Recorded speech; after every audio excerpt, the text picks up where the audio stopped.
Yo.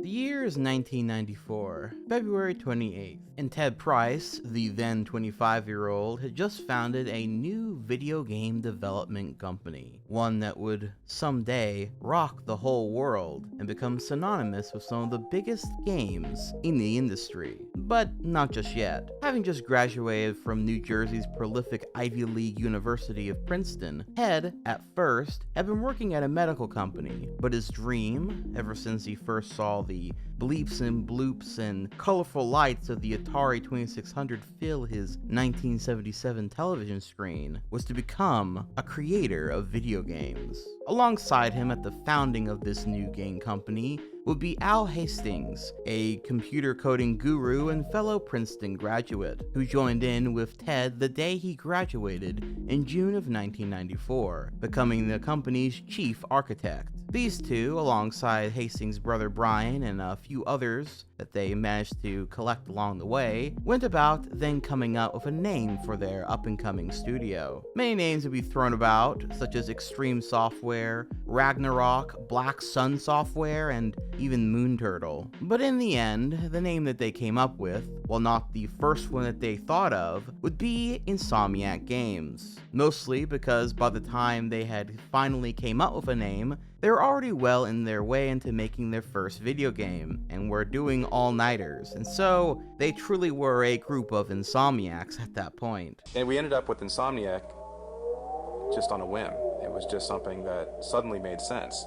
We were all insomniacs at that point. We weren't sleeping at all.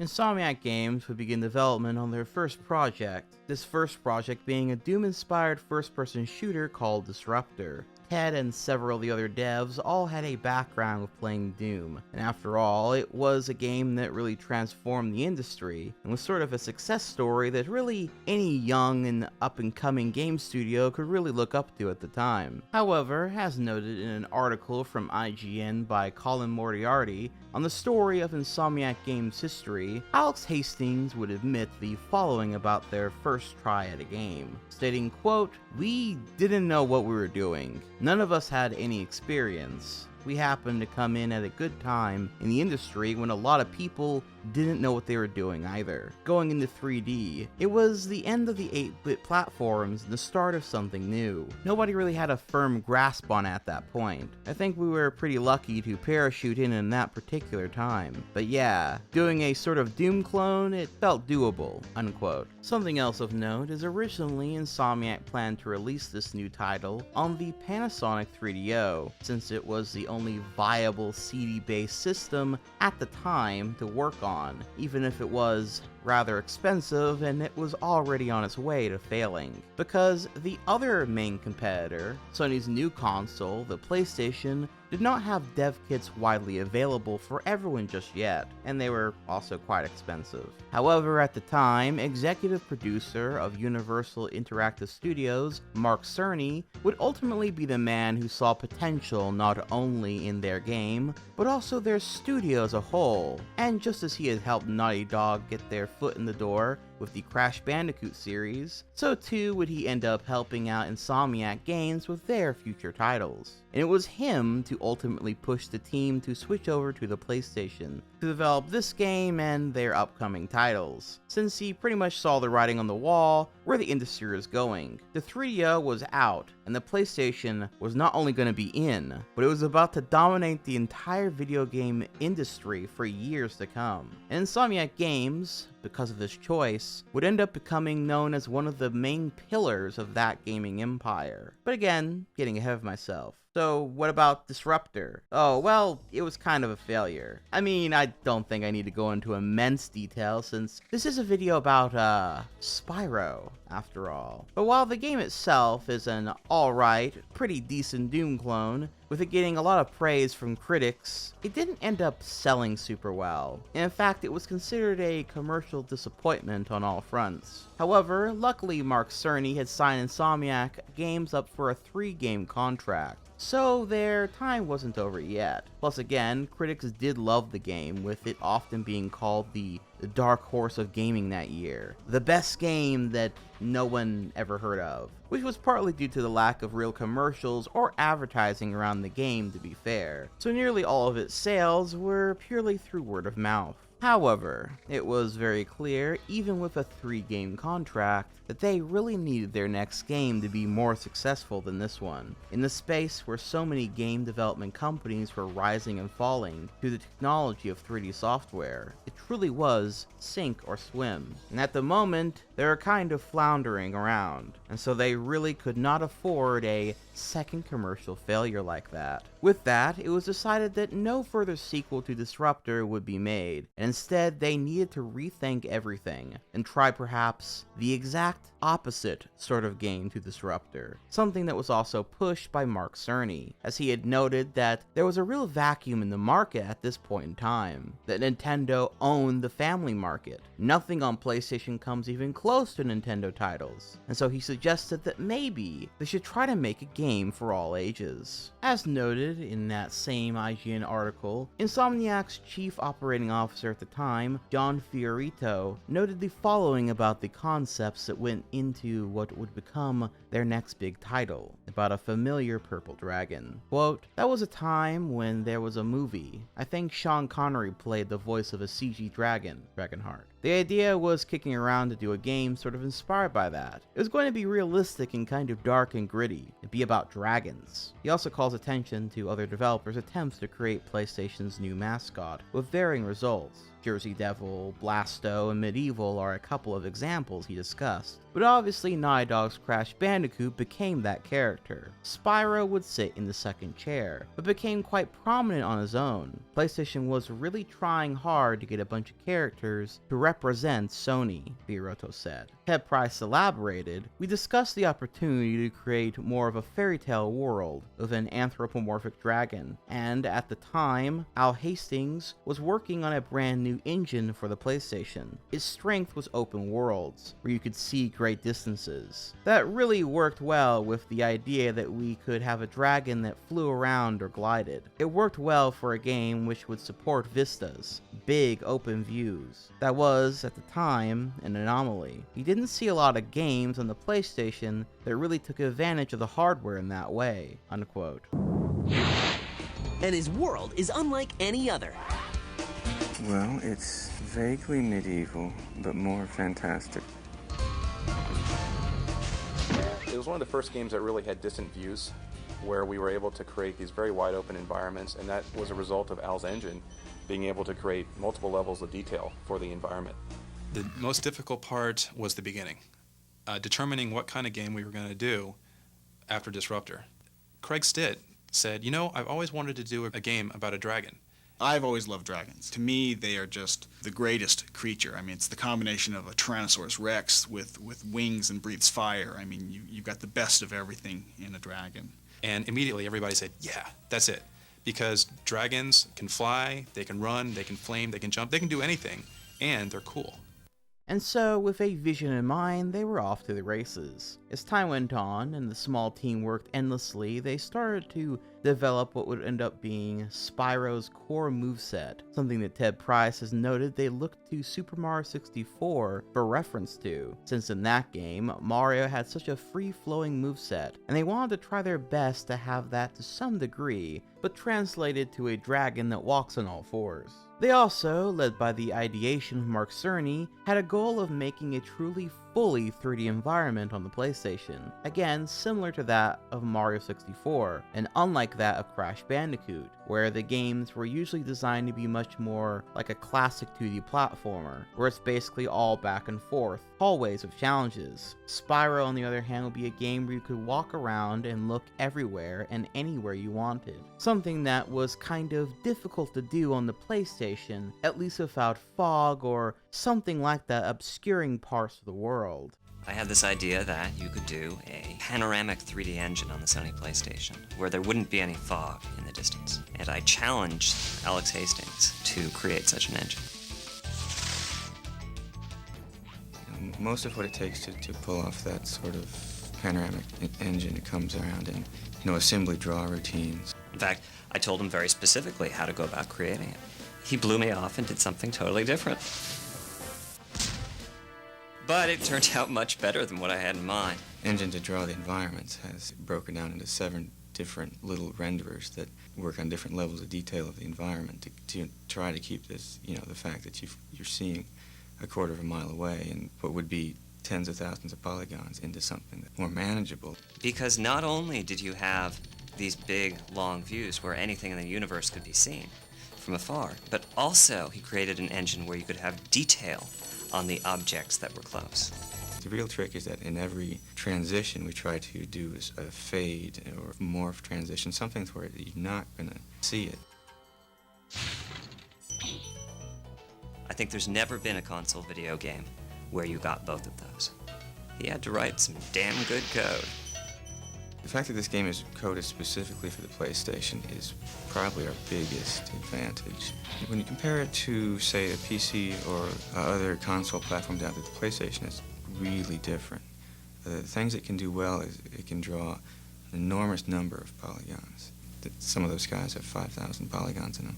You'd never try to do that on any other console. Another key feature of the game beyond the environments was its flying levels, and just general controls, something that would become a key feature in almost every game of the series going forward. Spyro's very exact moveset, the way the camera is handled, and in particular how it's handled with the flight stages. And what's interesting about all this is that they quite literally developed all of this in mind with the help of a guy from NASA. Insomniac Games hired Matt Whiting, a NASA engineer who specialized in flight controls for these levels, which is just, well, a random fact that has always fascinated me. And as noted in an article by Games TM, quote, "My original training back at NASA was in flight control systems. So naturally, I translated that experience into video game controls. We originally focused on making the camera serve gameplay the best it possibly could be. This meant aggressively trying to stay lined up with the direction Spyro was going, and showing the player what lay ahead. Playtesting showed us that the fast-paced, dynamic motion of the camera, as it tried to keep up with Spyro's acrobatics, was causing some players to feel seasick. So we decided to dial it back in several key areas, to find just the right balance of playability. One example in particular was the up and down motion of the camera following Spyro as he jumped. The tilt up and then back down feels very much like a boat riding on waves, and has the same effect, seasickness. By allowing Spyro to move up and down a little on screen, the camera was able to remain steady while still showing what lay ahead," unquote. Another factor is the actual name and conceptual phase of Spyro, the character himself. Originally, the little dragon was going to be named Pete, but they decided against this later on for fear of copyright concerns over the Disney film Pete's Dragon. Then the name Pyro was thrown around, but this eventually would evolve into Spyro, with them believing that Pyro is a little too harsh sounding, and Spyro, adding the S to that, softened it a bit. Famously, Spyro was originally going to be green instead of purple, but they later decided against having him be green because they felt it blended in too much with the grass of the game, and felt that in general he should be a color that was going to make him pop, not only against the grass, but maybe against most areas in the game. And so they tried out a few before finally settling on purple, which I can personally attest to being the very best choice, artistically speaking. In that same article by Games TM, some more info about the art direction and design choices behind the game are noted. Quote, "Often platformer environments are interchangeable with the obligatory fire world, ice world, jungle world setup, but Spyro was different, introducing major themes such as artisans, peacekeepers, magic crafters, and machinists. The main instigator behind this was Kirsten von Schreven, an artist with a background in fine art and animation. I was pretty much given full creative reign by Ted Price, who was a most delightful and patient and charming boss," she reveals before detailing the process of design undertaken by the team. "We'd all sit around the table and brainstorm each level, which involved a lot of coffee and good-natured shouting. We'd come up with a feeling and theme for each level, and were careful not to be too corny about it. I would do some pre-production sketches and come up with a stack of relevant textures for each level. I would always bring a sketchbook to the meetings and draw ideas while the crew discuss the levels in question. Gameplay also evolved out of some of these designs, and so the production design and gameplay meetings were all rolled into one. Although the worlds had a fairy tale-esque quality running throughout, some of Kirsten's design influences came from cinema. "I'm a bit of a film nerd," he proudly states, revealing the cinematic classics that inspired particular stages. The Beastmaker's hub was inspired by Kurt's compound in Apocalypse Now. Some levels were borderline Indiana Jones, and there were also a bit of Star Wars, with Clifftown being an example, thrown in there for good measure, unquote. Some other interesting notes come from Craig Stitt's pre-production documents about several pitches, designs, and artwork of the game as it was actively being worked on and brainstormed, including several cut concepts, like one of the oldest being called Dragonspan, which is basically the design document and thoughts behind the original concept of the game before they decided to make it more of a all ages family sort of deal, with the original concept being about a dragon defending his territory by smashing and incinerating and eating everything in his path. It would have been a third-person shooter. You would have had access to spells and different breath abilities, and the overall goal of the game would have been to progress through time, starting from old epic medieval ages all the way into more futuristic stuff. With the start of the game, you would be a little baby dragon, and by the end of the game, you would be a grand dragon, a master of all, with your ultimate goal being to become immortal, and I guess save humanity and, something like that. Now, obviously, none of this stuff really ended up being in the final game that we got, but it is nonetheless pretty cool to see behind the curtain and see what was originally being conceptualized. However, not just this core concept is detailed, as later on in those same documents, we can get into some more familiar territory, with a pitch called a nasty storyline, with the following being conceptualized. The cast: Pete the Dragon, a young dragon with a tendency to be quite sneaky and very ferocious, but loyal to the bone. Nasty the Gnorc Wizard. He's the mastermind behind all the trouble, and the final boss at the end. He shows up now and again during the game to help define his character, or lack thereof. Malkiltant, Nasty's pet buzzard. This guy is a reoccurring nuisance throughout the game. He gives Pete away where he's trying to sneak up on something, locks doors just in front of Pete, and steals power-ups, dragon crystals, and other stuff just in front of Pete. There could also be an airborne race between Pete and Buzz. Eedy, Meanie, and Mighty, Nasty's trio of bumbling Gnorc generals. These guys are the reoccurring mini-bosses, the Three Stooges. They also make a cameo appearances throughout the game to build character and suspense. These guys could be like the Three Little Pigs, with Pete as the wolf. Grump, a renegade Gnorc who's on Pete's side. Pete talks to this guy along the way, receiving helpful hints and clues, such as where to go and how to get there, gives Pete keys or other passwords, suggestions as to the best way through the Gnorcs ahead, etc. Shank, a sheep who's a friend and not a meal, too skinny. Pete also talks to this guy along the way, receiving helpful hints and clues regarding health and power-up secrets. Maybe Pete has to save him from a hungry Gnorc in one round. Amber, a cute, sexy, young female centaur. Ah, the love interest. She meets Pete and gives him words of encouragement. She could also be kidnapped on occasion, thus requiring a rescue. Snorch, the king of dragons, Pete's father. Seen mostly in the ad campaign, Now Play Nice, and the opening/closing segments of the game, unquote. Now, some of this would end up making it into the final game, while a lot of other stuff, like the, sexy female centaur, or Nasty's pet, the Gnorc generals, and really most of the characters outside of Pete, who would end up being Spyro, and Nasty himself, would end up getting scrapped, which I actually think is a shame. I do kind of like the pets of Nasty and the trio of generals idea. I especially also like the concept of getting to see the villains more often, though I will say that this core concepts, these ideas, while they aren't utilized in this first game, they are something that is pretty well utilized in this game's 2 sequels. I also think it's interesting that they describe Spyro as sneaking around, which makes me think that the game originally was going to have some stealth elements to it, which it pretty much doesn't have any in the final game. At any rate, also in this design document is a sketch that Craig made of Spyro, as seen here, of him looking pretty different, alongside a much closer sketch to the final design, as well as several other sketches of dragons and Gnorcs, who were originally conceptualized as being Cyclops, it would appear, which is interesting.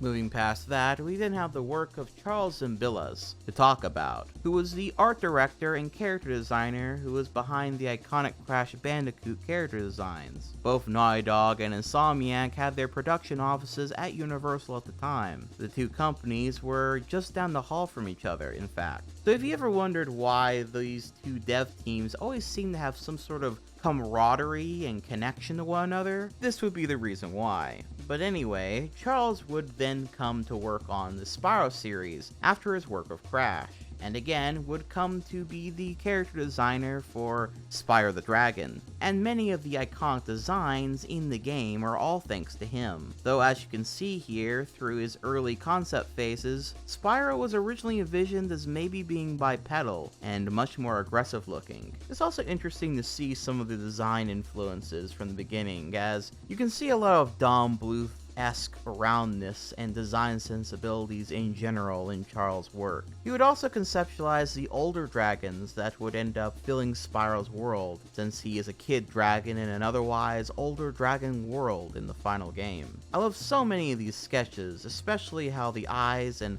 eyebrows are done. They're also very expressive and full of personality. Spyro in particular took many passes and revisions as they tried their best to create a character that was both cute, but also kind of bratty, rebellious. A character that kids could really think is cool, that would also have a generally appealing design. And after some time, a final design sort of sprouted out from these ideas. A very expressive character who on one hand was cute, but in particular his eyebrows and sharp teeth gave him a bit of an edge. Well, that and his horns, I suppose. That matched with his personality. The Gnorcs, who, by the way, in case you're wondering what the fuck is a Gnorc, is a combination of the term gnome and orc, so yeah. But it was Charles' idea to make the Gnorcs more cute, but mischievous looking characters. Again, with very round, squishy shapes and big expressive eyes being defining features of them, and in the art design and general aesthetic that this series would come to be known for. Even Nasty Gnorc in his big, intimidating armor set still kind of reads as a bit cute and silly looking. Beyond all that, we would also get the musical talent of Stuart Copeland of the band The Police fame, as well as the voice talent of Carlos Alazraqui and Clancy Brown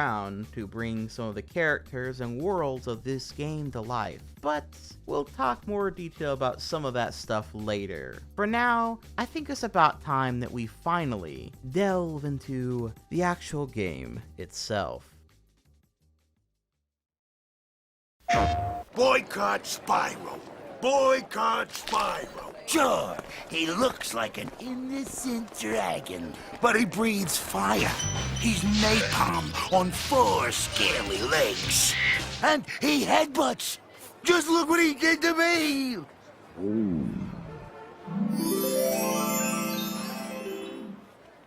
What? Barbecue. Ow! Would you cut it out, Slim? PlayStation.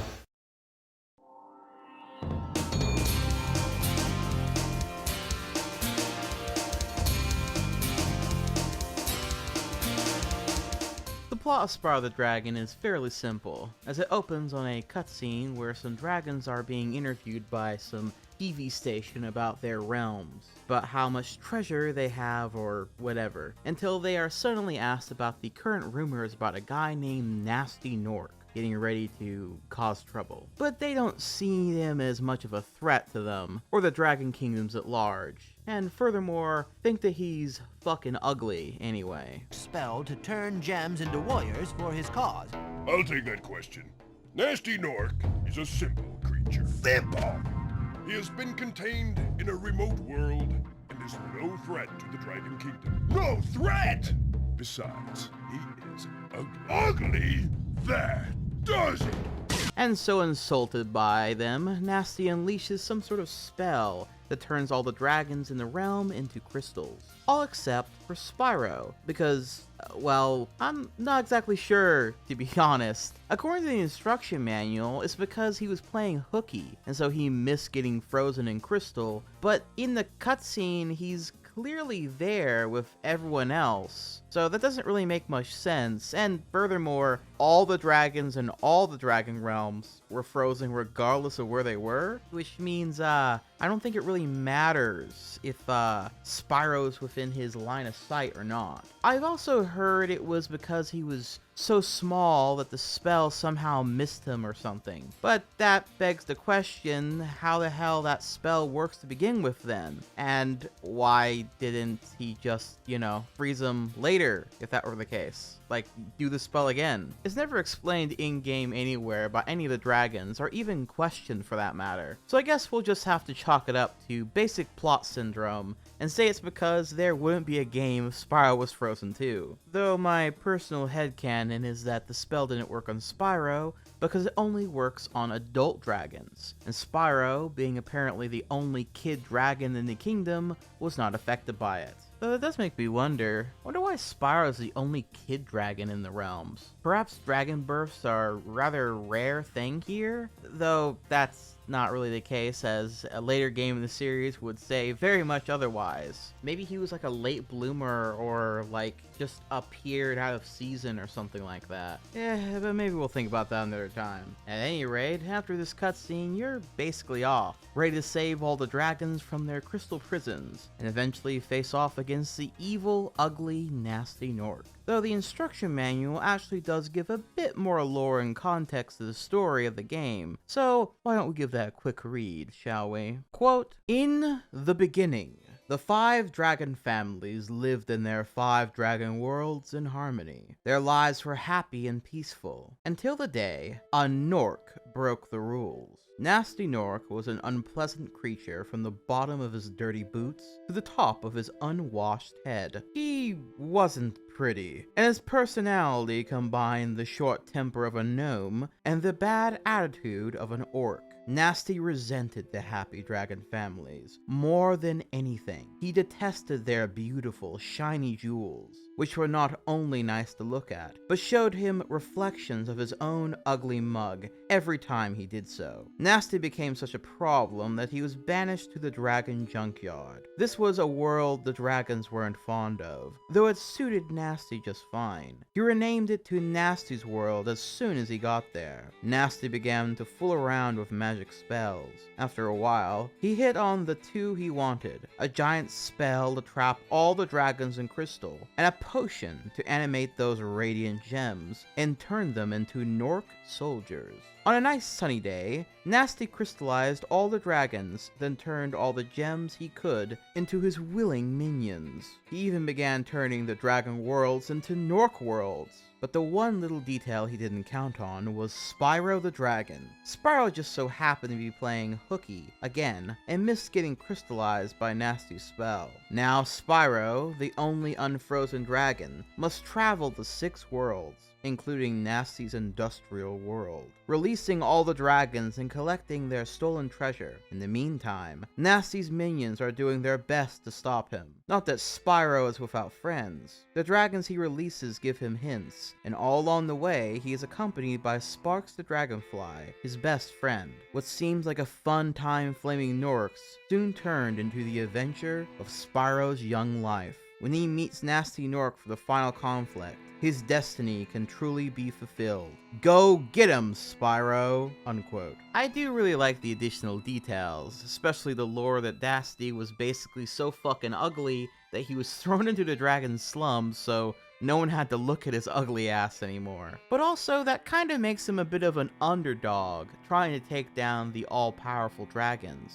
Them, no doubt, being thwarted by their own arrogance, thinking that such a simple creature could ever get one over on them. Kind of interesting. Some other lore is that while he did turn much of the treasure into warriors for his cause, the thieves you'll go after in the game are actually from another land that he invited over to steal the dragon eggs. No doubt to prevent them from hatching, or perhaps to collect them and bring them to him to use their magic for something more insidious. More credence to my headcanon that these spells only work on fully adult dragons as well, mind you.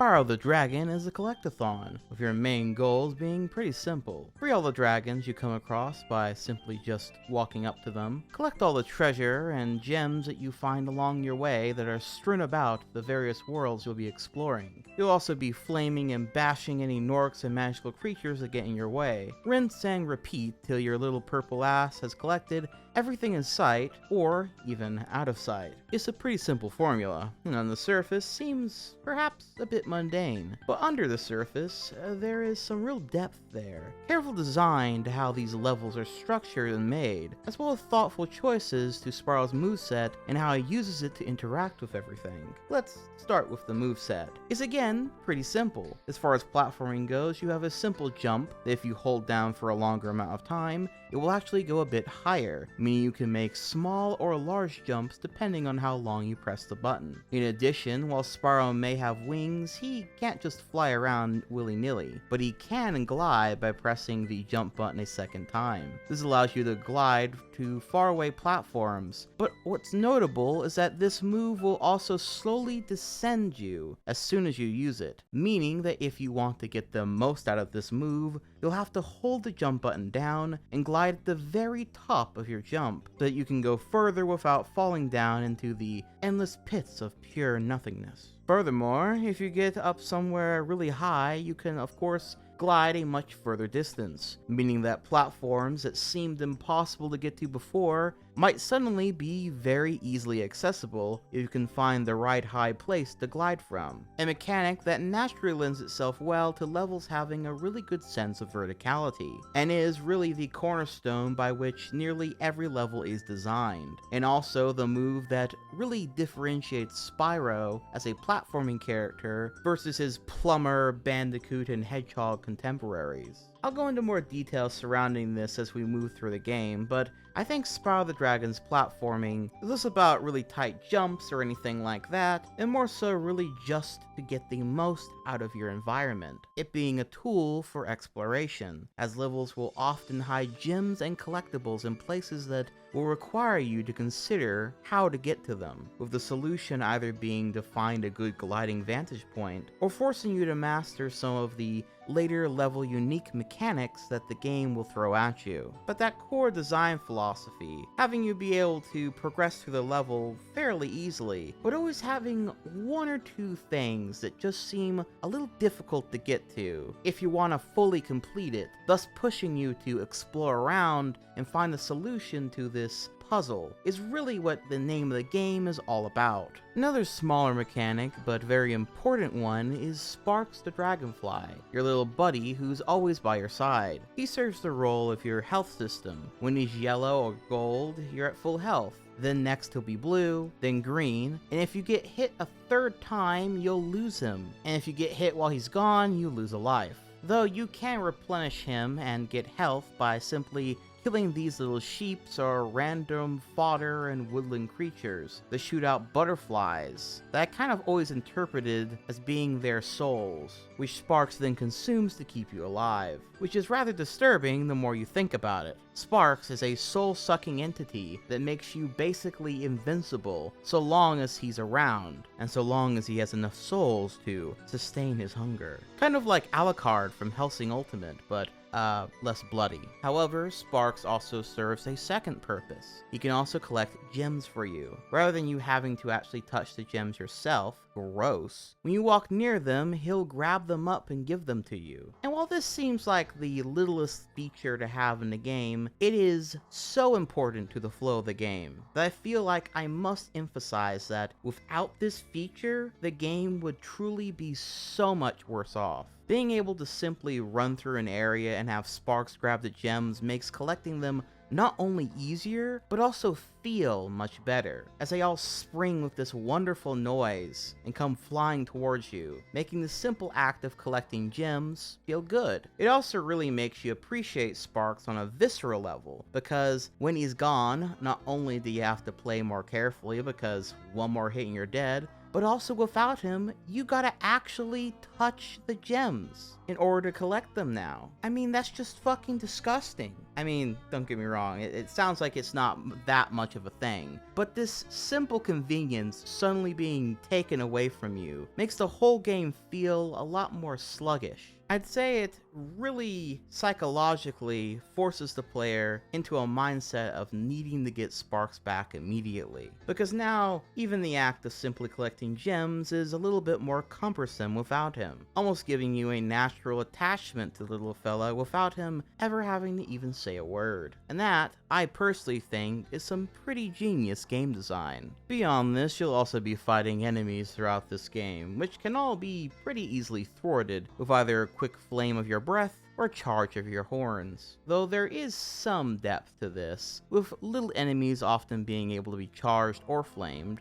big enemies only being able to be flamed, enemies with armor only being able to be charged, and big enemies with armor needing some other solution, usually to be able to defeat them. Something in your environment, be it a power-up or supercharge, something like that, with these guys being the trickiest of the bunch to get rid of. Of course, it's all pretty easy, with most being not much more than a basic obstacle, not even a footnote in your adventure beyond their cool designs. But that's okay, because it keeps the focus on the name of the game, collecting shit. And indeed, when you defeat these enemies, you'll collect gems that were used to create them to begin with, meaning you'll be doing a full genocide run of this game if you want to complete it. Though with how many enemies are in this game, with many showing up for only a level or two, and each having such a variety of different foes, the game is always keeping it fresh as to what Gnorcs or beasts you'll be facing up to next. So while the solution to beating them may always be just about the same, their ways of attacking you, and what they literally are, is always changing. You also have a roll move, which, pretty much no one except for speedrunners on occasion use. Yeah. So, I guess you would call this a dodge roll, but I can't think of many times where this was actually useful for dodging nearly anything, especially since most enemies can pretty easily be taken care of by just simply running up to them and charging or flaming them quicker than they can attack you. If you're giving them time to attack you, enough where you have to use a dodge button, you're already doing it wrong. But nonetheless, there is a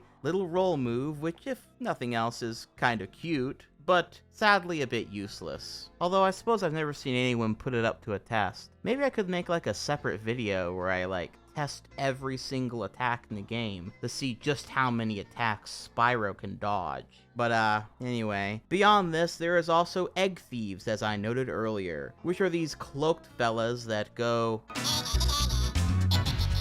of which you gotta chase down and flame or charge in order to save the precious dragon egg that they're holding. The dragon eggs serve as a third collectible in the game, but it's kind of interesting because you sort of run out of them by the time you reach the end of the third world. Though the egg thieves are still used just for a different purpose in the worlds after that, it is nonetheless kind of interesting. Oh, and I guess I should note that there are 6 hub worlds in this game, of which you'll need to explore the various levels themed around the setting of said worlds. And usually you'll have to make some kind of collection quota to have access to the balloonist of said world, which will then take you to the next world. be that saving a certain amount of dragons, dragon eggs, or collecting a certain amount of treasure. Though honestly, if you're playing the game like I am, of which I basically never exit a level until I fully complete everything in it, then these barriers mean little more than simple basic flavor text, before heading to the next bunch of levels to get everything in. And with that said, and all the basics of the game out of the way, why don't we take a deeper look under the hood, and look at each hub world that this game has to offer. And I'll talk about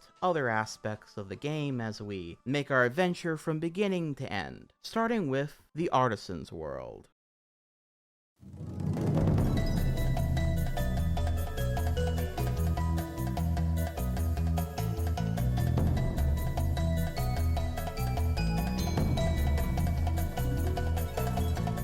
The Artisan's homeworld is described in the instruction manual as, quote, "This family of dragons provides the world with artifacts of culture and beauty. They write songs, create sculptures and paintings, and are the most gentle of all the dragon families. They are very social beings and enjoy getting together for group singing and art viewings among the lush, rolling hills and green valleys of their home," unquote. And indeed, those lush green hills and the like can be seen here in full effect. Tall yet inviting castles and towers strewn about, sheep happily bouncing to and fro, garden mazes and checkerboarded floors give a sense of regality to the area. This place is just about as inviting as anywhere could be within this game, and with a track that invites a sense of whimsy and childlike wonder instantly. This level, the Artisan's Home, is also a great showcase of not only this game's core mechanics, but as an example of how to make a tutorial level without actually stopping the player to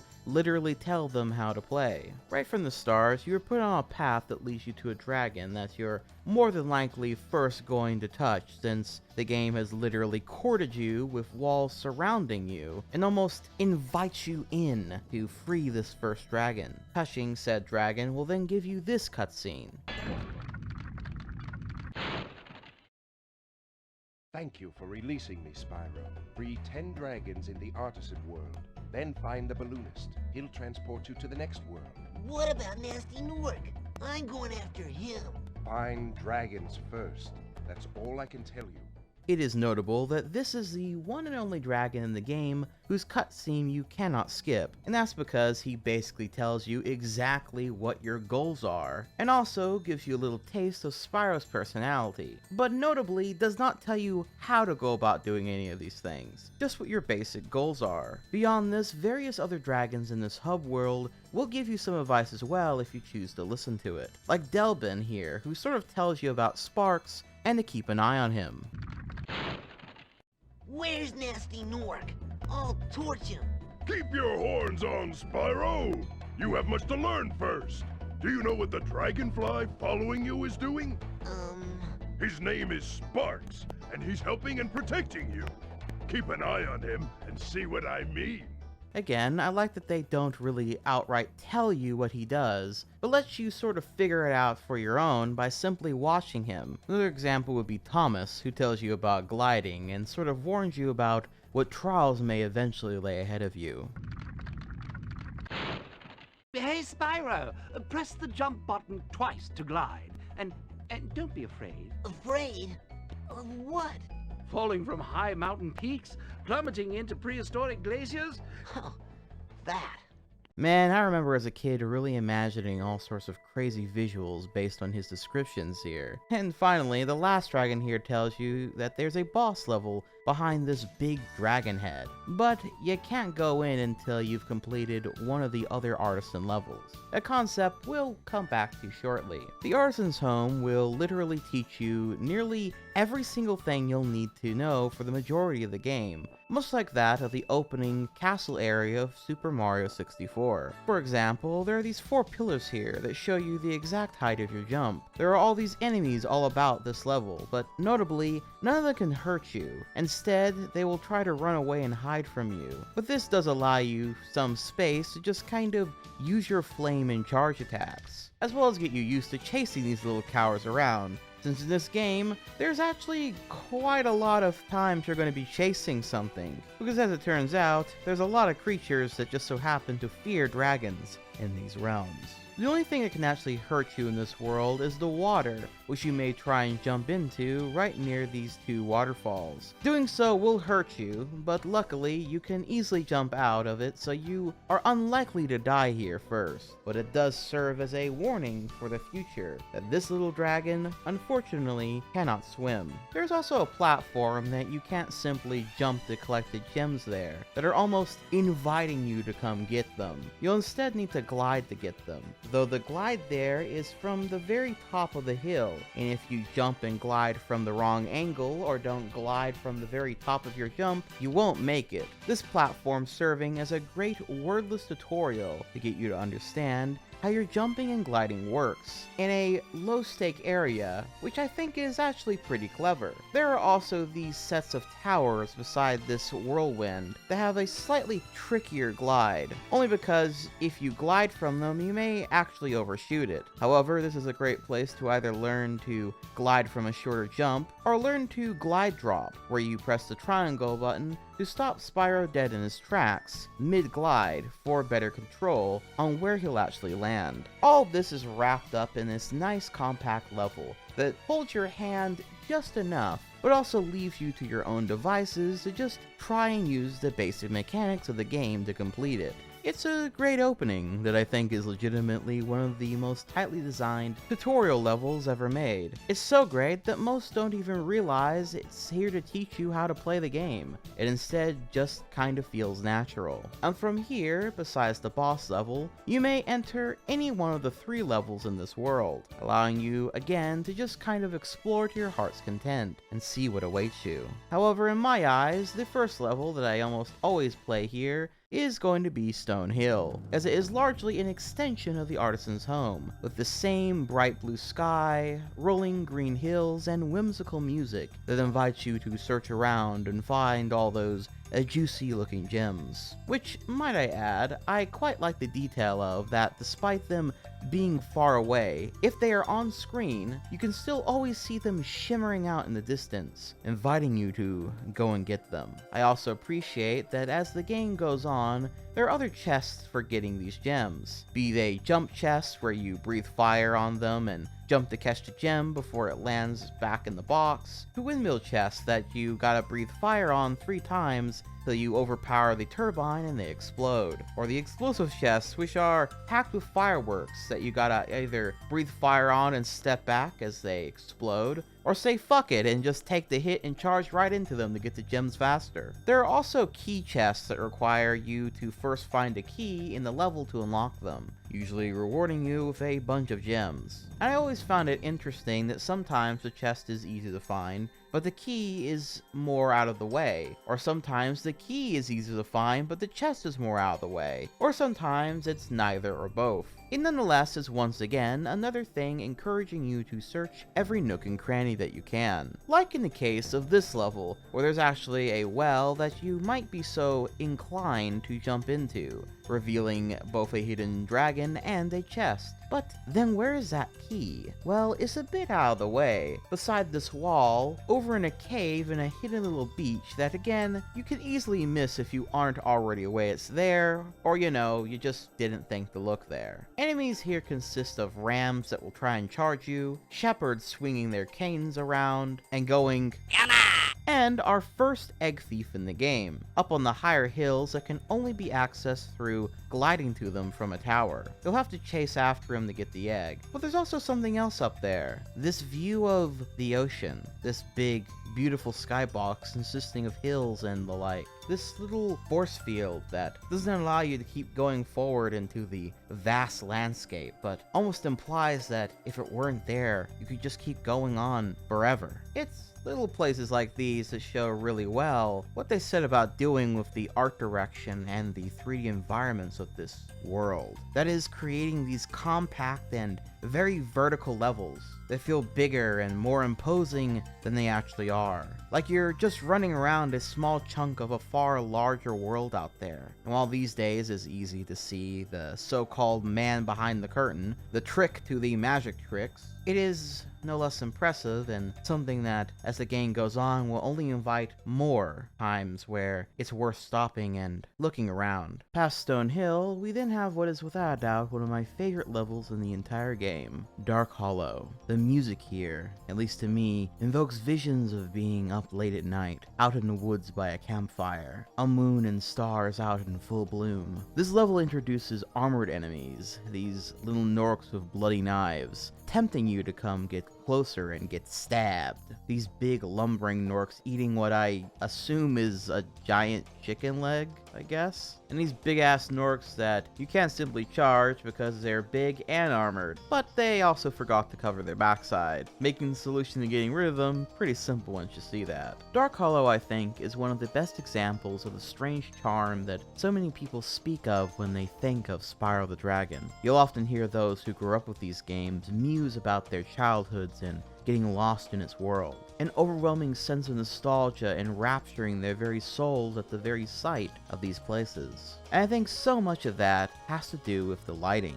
Unlike nowadays, where you can have an entire lighting system dragged and dropped into a game, the PlayStation era, and this era in gaming in general, just didn't have that at all. Instead, any lighting that could be done had to be baked in. This results in an interesting effect. Not dissimilar to cartoons or anime, where the color palette of a character is entirely changed to better fit the lighting of a scene, be it at night, evening, etc. The walls and castle spires here are all painted a vibrant blue, with dark navy shadows, a sky in twilight filled with stars and clouds to break it up. There's lamps strewn about the level, painting certain parts of it in this nice, warm yellow light to contrast the blues so that they stand out all the more. Something best showcased in these little campfires that you can light up with your flame breath that serve no practical purpose in the level, but instead simply that of an aesthetic one. They just feel cozy, safe, contrasted by the silly goons running around in all formations to try and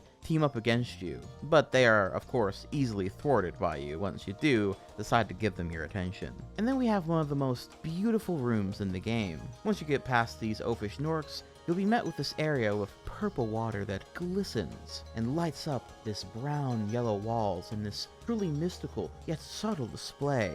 Just look at the fine details of the light as it reflects up and down on the walls from the purple, dewy water. Oh, and what really sells it is this dragon here, who also has the same baked lighting effects on him as the area that he's in. Simply magnificent. It's these little details that I think often go unnoticed that really sell the world and showcase the overall art direction of the game, and how every little area is really thought out and considered. Something we'll see time and time again as we continue through the game. And mind you, while there's nothing wrong with the drag and drop or the easily editable lighting systems that are in games nowadays, just kind of makes everyone's job a lot easier, I do think that this baked lighting has a very interesting effect in that it's so very purposeful. I would liken it to the difference between a cell animated show to a digital animated show. Both can look really amazing, but there's a certain level of grit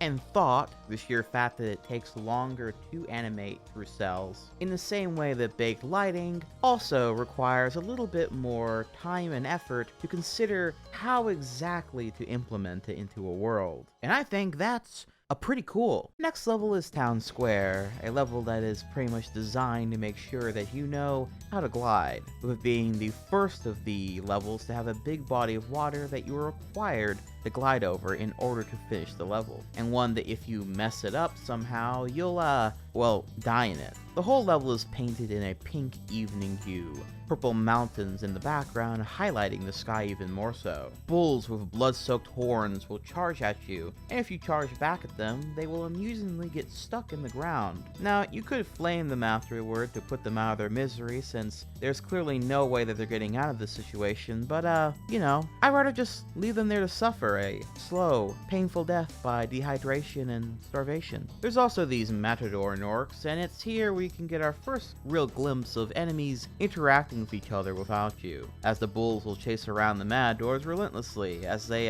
well, aren't very good at actually controlling the bulls. This level is also home to your first, actually rather tricky glide. Right from the start of the level, you'll see a dragon up on a ledge, and you can't really get up there no matter how hard you try to jump. Later on the level, you'll notice a thief taunting you on another ledge that yet again you can't jump up to. There's no clear way to get on top of the cliff, nor to the one with the dragon on it either. That is, unless you pay attention to your environment. As if you try gliding from one of the closest platforms, these stairs, you'll fail every time as you just can't quite make the height to manage it. But if you jump on this platform here and jump and glide from the top of your jump and maneuver your glide around the tower here, well then you'll be able to make it. And not only is the egg thief up there, but so is the rest of the gems and a path to the dragon that you saw at the beginning of the level. Now, this seems rather simple when I put it that way, but this is one of those moments when the game is choosing to make sure that you understand that casually walking through the whole level is not going to be enough to collect everything. Sometimes you're going to have to look around, experiment with your glide move, and see how far it'll take you. Something which I think is at the core of every good Spyro level. It shows you there is something that can be collected, but doesn't tell you exactly how to get to it. On the flip side, a level that seems easy enough to get through, but if you want to collect everything in it, you'll have to be more observant to find where its final goodies are hidden, both ultimately feeding into the core gameplay loop of exploration. The final level we have here is none other than the boss level Toasty. Now, before I go into this level, I first like to talk about the mechanic of unlocking it by completing another level first. This is something that is introduced in this first homeworld and then subsequently thrown away after it, as every hub world after this allows you to jump into any level you want from the start. So if you want to jump into the homeworld's boss level right from the start, you totally can. But I think the reason you can't in the Artisans world is because they didn't want players' first real level to be a boss level, which I think is pretty smart. After this though, the kid gloves are off and you can go into any level that you want in any order. Though, usually you'll always notice that the boss level is the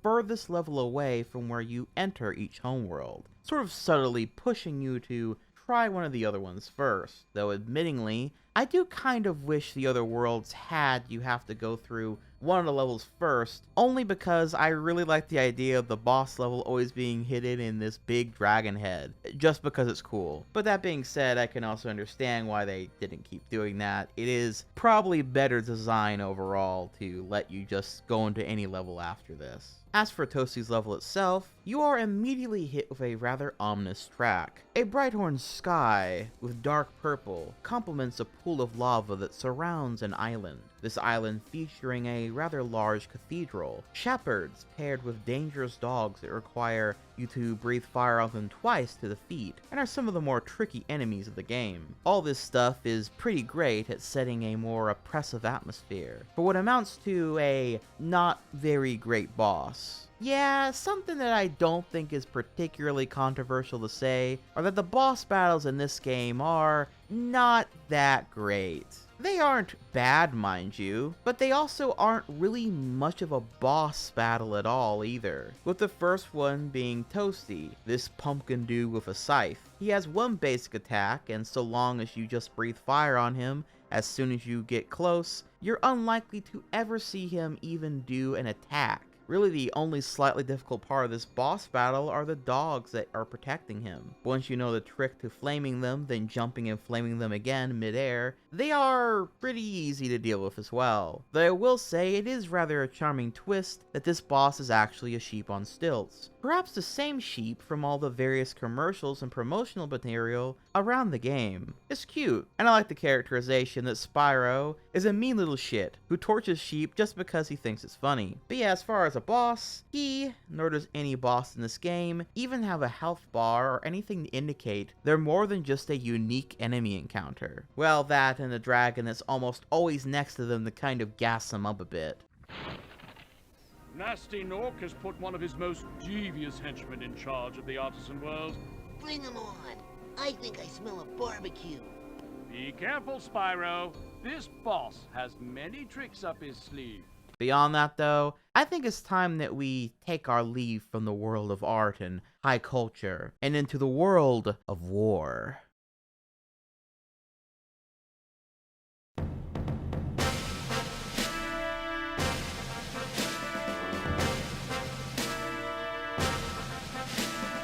Peacekeepers, the second world of the game, and already we have such a distinct contrast in locale. The instruction manual describes this place as, quote, "These large, powerful dragons enforce order throughout the world. They are the strongest of all the dragon families, and know the most about battling their enemies. They live in the desert and dunes, tar pits and ice caves, and are always on the lookout for any creatures breaking the peace," unquote. Which certainly fits the place. Sand dunes, spiky and much more aggressive fortress-like architecture, purple oozing tar pits, and great chasms define the world. While Artisans' homes seemed like such a made-to-live-in place, with deliberate walkways, garden mazes, and the like, this place is much more rustic, for the more hardy folk, or dragons, I suppose. And littering these far more dangerous grounds are Gnorcs armed with spears and cannons, military gear ready for a fight, as the soundtrack echoes this setting with trumpets and drums reminiscent of a marching band. Unlike the first world, these Gnorcs are here to try and get you too, trying to use their cannons and weapons to attack you. Though they will ultimately still be cowards, and most of them will opt to run under their tents if you kill one of them, implying they don't really know what to do under the pressure of battle. Though if you do destroy their tents, they are quite willing to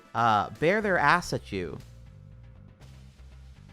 What a bunch of little freaks. The dragons here are also, as the manual notes, quite different personality-wise, being more crude, blunt, or soldier-like, for lack of a better term, in contrast to Artisans' much more chill, teacher-like, and often sophisticated tone. But also design-wise, these Peacekeeper dragons are often sporting more robust and muscular frames, dotted with distinct spots, and colors that at times seem better for camouflaging into their environment, though that last bit is just mostly conjecture for me. I feel like this combo of things makes for a great second world intro, as it really does feel like we were worlds apart from where you started, but so too symbolizes that the kid gloves are off, and your adventure is about to get much more difficult. With that said, let's jump into our first level, Dry Canyon. A level that takes place in, well, a canyon, sporting Gnorcs with blunderbuss weapons, deadly vultures, and big Gnorcs fucking swinging said vultures around by their neck to squish you with. Once again, I gotta highlight the masterful use of color here. The brownstone walls that surround you from both sides funnel you in, and contrast well with the bright purple ooze that really pops against the walls. Especially this one area with a little set of stairs that seem almost carved out of the mountain itself. Looking around, you'll see a bit of the walls of the canyon have fortresses built into them, no doubt for dragons to hang up high and breathe fire down below on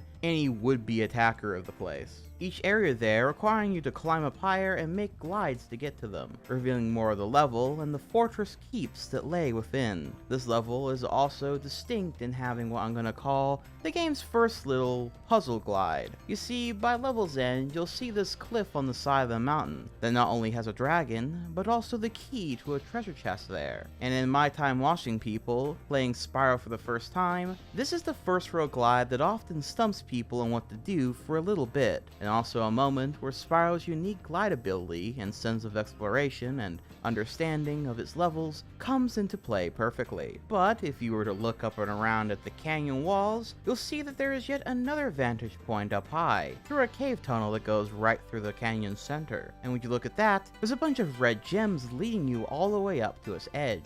If you were observant and understood the scope of your gliding ability by now, you'd know that at this point, given all the hints and observational skills of the game that's been trying to teach you, that if you glide from here and turn the corner, you'll land right where you want to be. Now, given, this is one of those things that you'll either figure out or you won't, and maybe you'll skip for now and come back later, since getting everything in the game isn't required to beat the game, only to complete it fully. But nonetheless, I do really appreciate this design. I've heard many people call this a blind jump or a glide, and some I've even heard say that they have no idea how anyone was supposed to figure out that you could do this, since many of these days, many may be so inclined to just give up and look up on how to get to the edge online, with plenty of YouTube videos around to show you how to do it. But looking at the level design and all the areas, all the hints were right there. All you had to do was be observant enough to figure it out for yourself. Moving on from that into Cliff Town, we have a level featuring a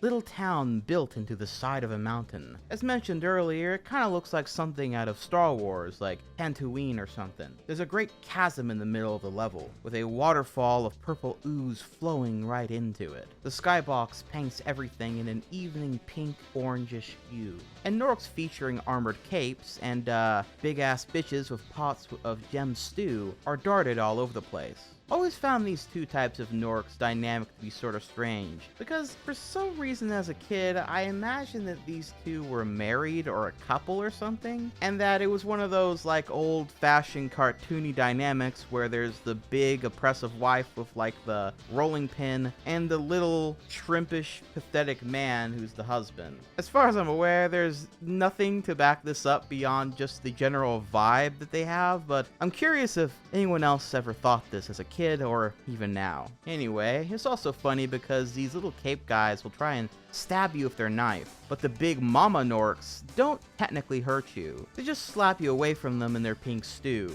which is certainly interesting looking. Anyone got any guesses as to what the fuck they cooking up in Cliff Town? At any rate, this level's pretty cool because once again it pushes you to take risks with your glide ability, in particular by level's end with the encouragement of a dragon. Hey, what's on the other side of that river? Why don't you glide there and find out? The level wants you to glide over the entire level you just beat to get to a new area that allows you to explore and to collect gems throughout the rest of the level. Again, this being a great example of the use of vertical space and how it's utilized in this game. But you know, I gotta admit something. My least favorite levels in games as a setting are usually sand levels. Don't get me wrong, design-wise, these are really great levels as I've showcased. But aesthetically, my soul is far more attracted to the cold. Which brings us to Ice Cavern.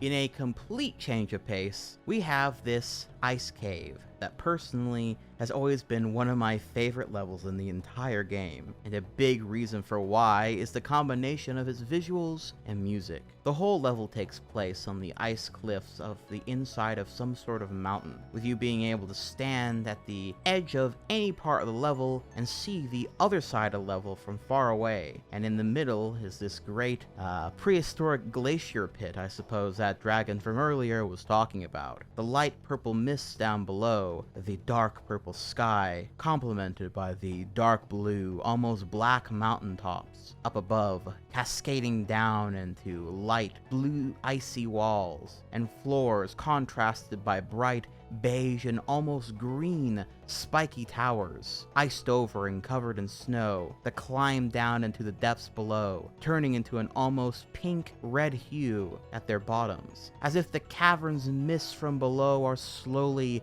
corroding and corrupting them. All this in combination with this track that combines chilling bells, strange grunts, and a killer percussion that screams danger, freezing cold, and yet still a little bit of intrigue. That upbeat through line that insists that you, yes you, that you can do it, and that you can make it through the cold caves and come out the other side. On the topic of killer percussion in this game's soundtrack, I noted before that the music was all done by musician Stuart Copeland, who in a behind-the-scenes interview in the making of Spyro actually described his process in making tracks for this game, and indeed the whole Spyro trilogy. That being that the dev team would provide him with a level for him to play, which, good at it or not, he would then explore through, get a good sense of his art design and aesthetics, and the general vibe, and would work on a track from there. Now he's writing the music for Spyro the Dragon, his first video game project. Step one is to beat the level. Now, for a 10-year-old kid, this is no problem. But for me, I have to beat the level and figure out the jumping, and I kind of navigate my way through the levels. And the very early stage, it's a lot of fun because I find a level that I can beat and get an attitude for it, and then create a piece of music for it.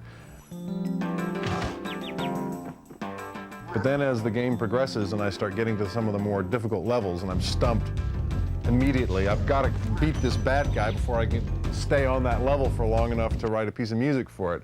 So I have to learn how to beat all the bad guys. And if I was having to pay for my helpline, I'd be running up a huge tab here.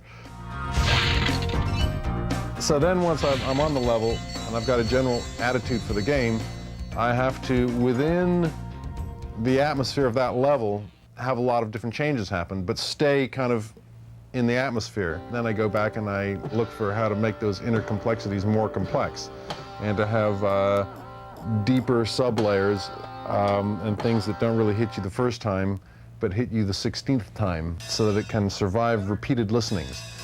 Now let's get some heavy metal going here. Okay.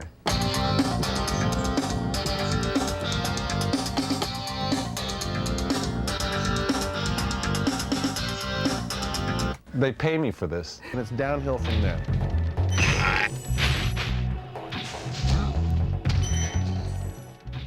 What's it like to compose for the PlayStation? The Sony PlayStation has room for high-quality music that has full bandwidth. It's the same as you get from a CD, whereas the other platforms has very thin bandwidth. And the thinness of the bandwidth puts an imposition on the composer where he has to create sounds that'll fit within that. On these CD-ROM games, there's so much space. I don't have to worry. I can let up full symphonic sounds there. In fact, I have. In this game, I've got whole orchestra sounds that I recorded in Utah.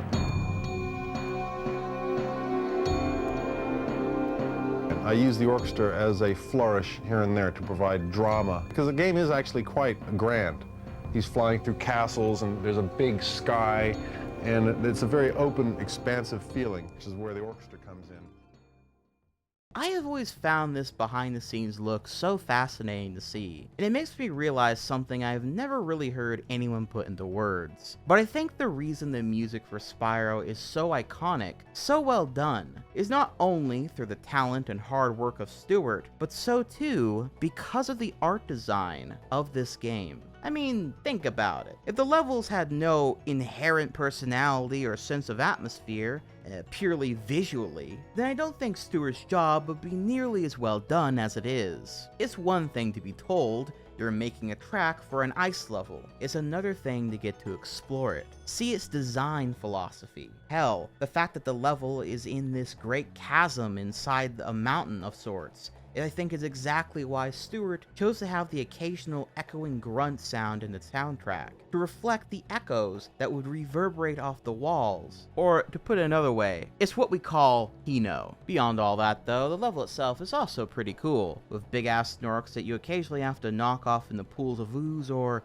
into the great pits down below, since they are wearing armor, but that also makes their feet slippery. Or the various Gnorcs in snow gear tossing snowballs your way, or the bats that chitter and fly about the caves. It all makes for a really unforgettable level. The boss level of Peacekeepers is Dr. Shemp. This dude in sunglasses wearing armor and swinging a big stick with a skull on it. But also, forgot to cover his ass too. The music in this level has a real manic energy, perhaps to match the new enemy types here. These Gnorcs in all armor who scream and basically kamikaze at you, that if you happen to let them pass you by, will then jump off the ledge for whatever reason. They're, pretty fucking weird. But that, added with the very quick track, makes for a pretty cool boss level. In addition to that killer skybox with the eclipsed sun that looks damn near apocalyptic. The boss itself is, well, it's not much if I'm being honest. Just dodge his attacks and wait for him to show his ass to you. Or flame his ass before he even gets to attack you, period. It is at least more of a boss battle than Toasty, so I'll at least give it that. And I mean, he is wearing some pretty cool shades, so he's pretty chill. But with that said, we're done with the sweltering heat of this desert and ready to climb into the magic mountains.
The instruction manual describes the Magic Crafter's homeworld as, quote, "Dragons of this family spend their time making magic artifacts, used by all the dragons throughout the rest of the world.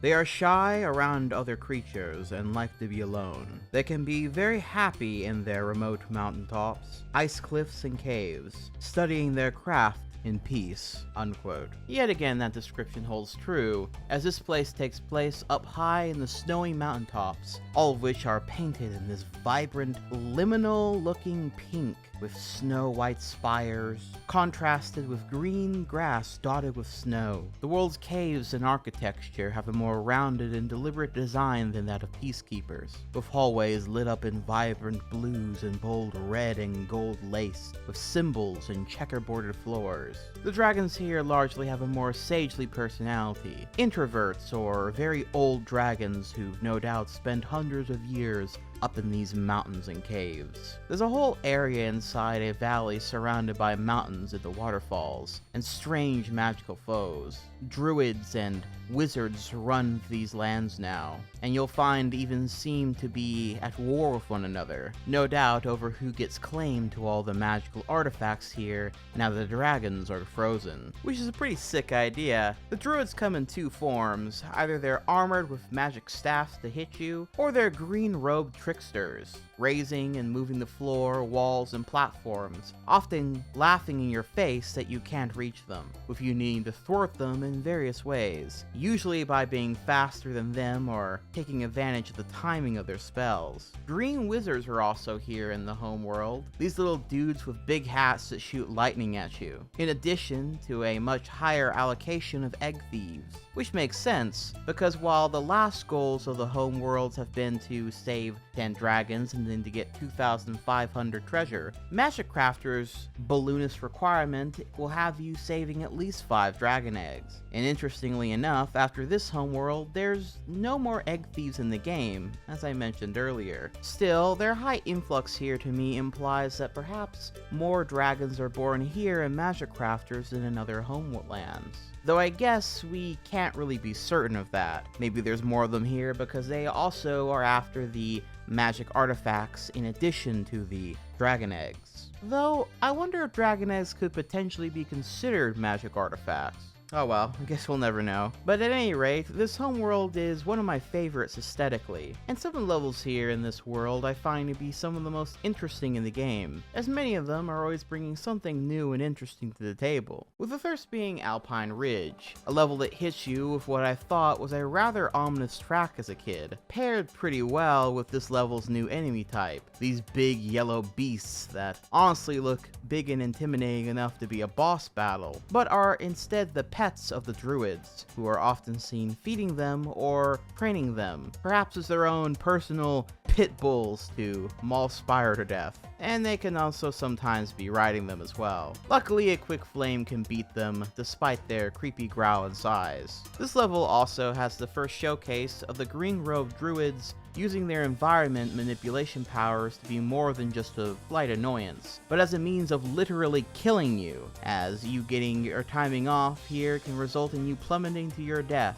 meaning this is kind of the first level where some more careful timing of your platforming and gliding abilities will be required. In addition to that, there are plenty of areas where, once again, verticality and gliding will play a key role, including an area chock full of elder wizards, in particular some druids fighting the elder wizards, which I think is just a really cool and charming detail. Aesthetically, I really love the area of this level as well, but again, it's a bunch of land surrounded by water, and really is a big valley inside these mountains. Something that is also reflected in the next level, High Caves, which from the start has two distinct paths. One where it's an all-out brawl between elder wizards and tornado wizards that leads up into a mountain into a glide over big pits with two druids moving tall platforms to and fro being your only way to cross. While the other path, well, it's a cave full of giant spiders. Giant armored spiders that will chase after you and cannot be killed by normal means. I'll never forget when I was a kid, I first saw these giant spiders, and that palpable fear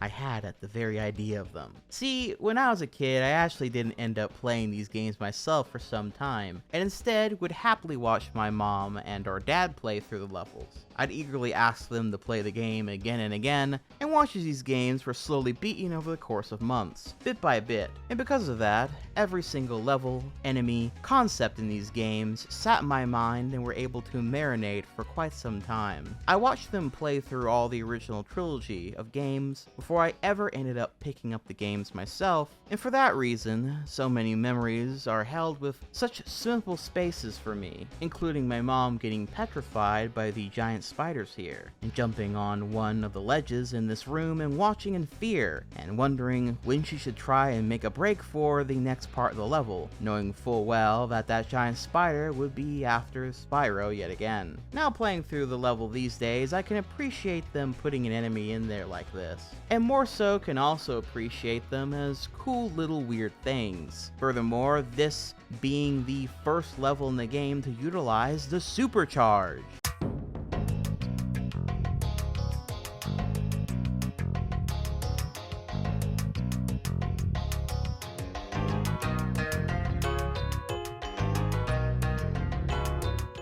This shit slaps, yo! The supercharge is one of the coolest gimmicks in the 3D platformer history. Just simply run down the arrows and you'll gain super speed and the ability to go fucking flying off into the distance. Pretty simple. As we progress through the game, this little gimmick will be pushed to its absolute limit in some of the most creative ways. Here though, is used for getting to some faraway platforms and areas inside this big valley that you can't get to via normal gliding. What's more is this area is home to several little fairies that will catch you if you fall here or fuck up the supercharge, and helpfully bring you back up to the top of the supercharge area to let you go again, allowing you a safe place to get the hang of this gimmick before you'll be tested fairly soon after. This level is also home to another helpful fairy sort that will give Spyro a magical kiss, which gives him a supercharged flame for a limited amount of time, which can be used to make short work of the big metal spiders from earlier. And yeah, overall this level just introduces a lot of cool new ideas to the table. Ideas that will be further explored in the next level, Wizard Peak. Home to one of the grooviest tracks in the game, Wizard Peak is set atop the highest mountains in the area, the level being chock full of wizards of all sorts, some even summoning these club-wielding snow beasts. The whole level is kind of centered around finding secret paths to flame these wizards up on these platforms, and mastering a second mechanic to these supercharge pads, that being momentum. Because you see there's these two towers within the level that cannot be accessed via normal gliding, and if you try using a supercharge, it also just won't be quite enough either. However, if you use two supercharges, then their speed will actually stack on top of each other, this being used to conquer both of these jumps,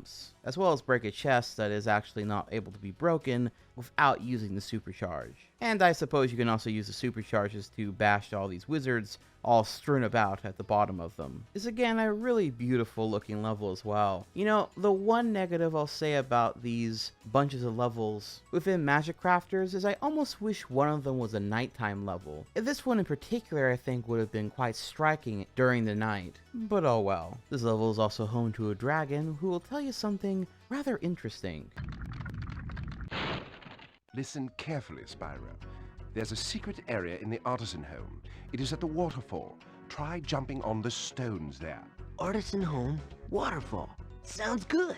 If you listen to this Dragon's advice, you'll find a secret level in the Artisan's home, its very own flight level. Something up until now I haven't really talked about whatsoever. This was on purpose, mind you, as while most seasoned vets of the game will naturally just jump on these stones ahead of time since they already know about the secret. Most new players are unlikely to know about this, however. And while the big ass target on the side of the mountain in Peacekeepers may tip them off to shooting it with a cannon, it's possible to still miss. And since the rest of the levels are easily accessed, the flight level is the only one in Peacekeepers that's at least slightly obscured, meaning that if you missed both of these, it's actually Magic Crafter's flight level Crystal Flight that you're likely to see first. And Insomniac actually accounted for this too, since the dragon that's right in front of said level tells you about this level being different than the ones that you've been to up until this point.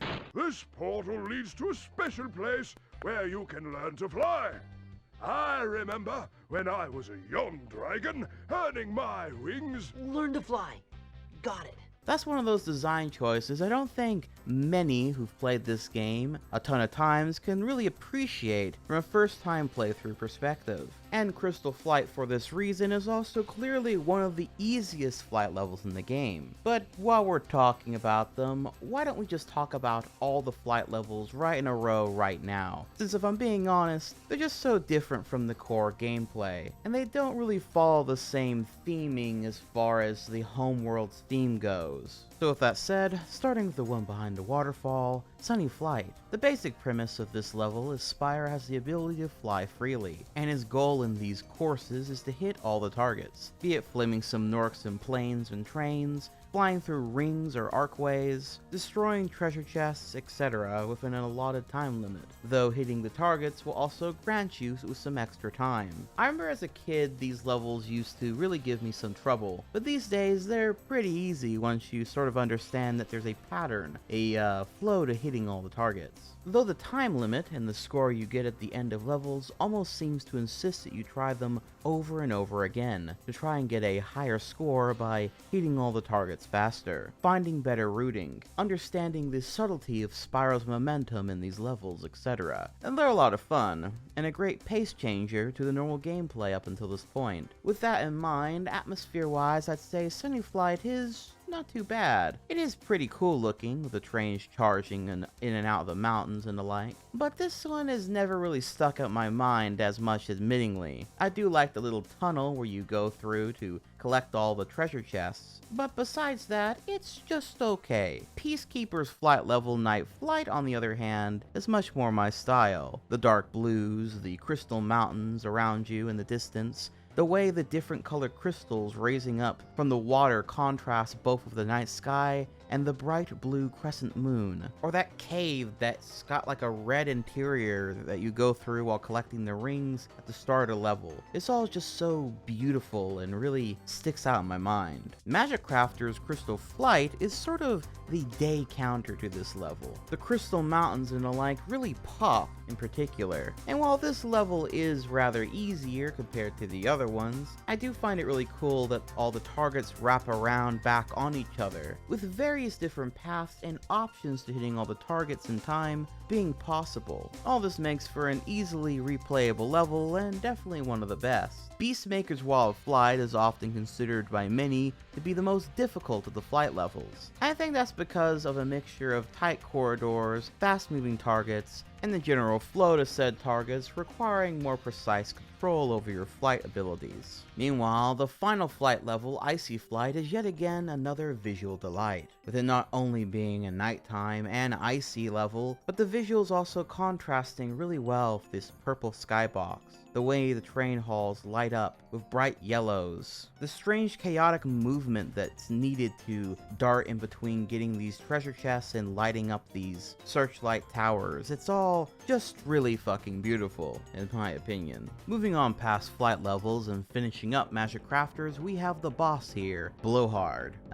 Make your various jokes in the comments or Premiere chat right now. He's basically a tornado wizard, but his whole body seems to have turned into a tornado. I wonder what magical experiment or artifact he fucked with that managed to turn him into this. Though to be fair, maybe this is exactly what he wanted. Maybe this is the final evolution of a tornado wizard. That being said, he really is a blowhard because, to be honest, his one attack move is super easy to dodge and there's basically no way you're almost ever going to get hit by it. In fact, most people will just flame him before he even gets the chance to use his attack, which is a little bit disappointing because it's kinda cool, but yeah. Beyond that, the music here is really nice, really selling you that you're up against some sort of serious foe, even if again, the actual boss battle really betrays said music. The darker color palette and more muted colors here is also a nice touch. Overall, a pretty nice level. But with that said, I'm done with the mountaintops and peaks, for I yearn for the dark, dank, disgusting waters of the swamps.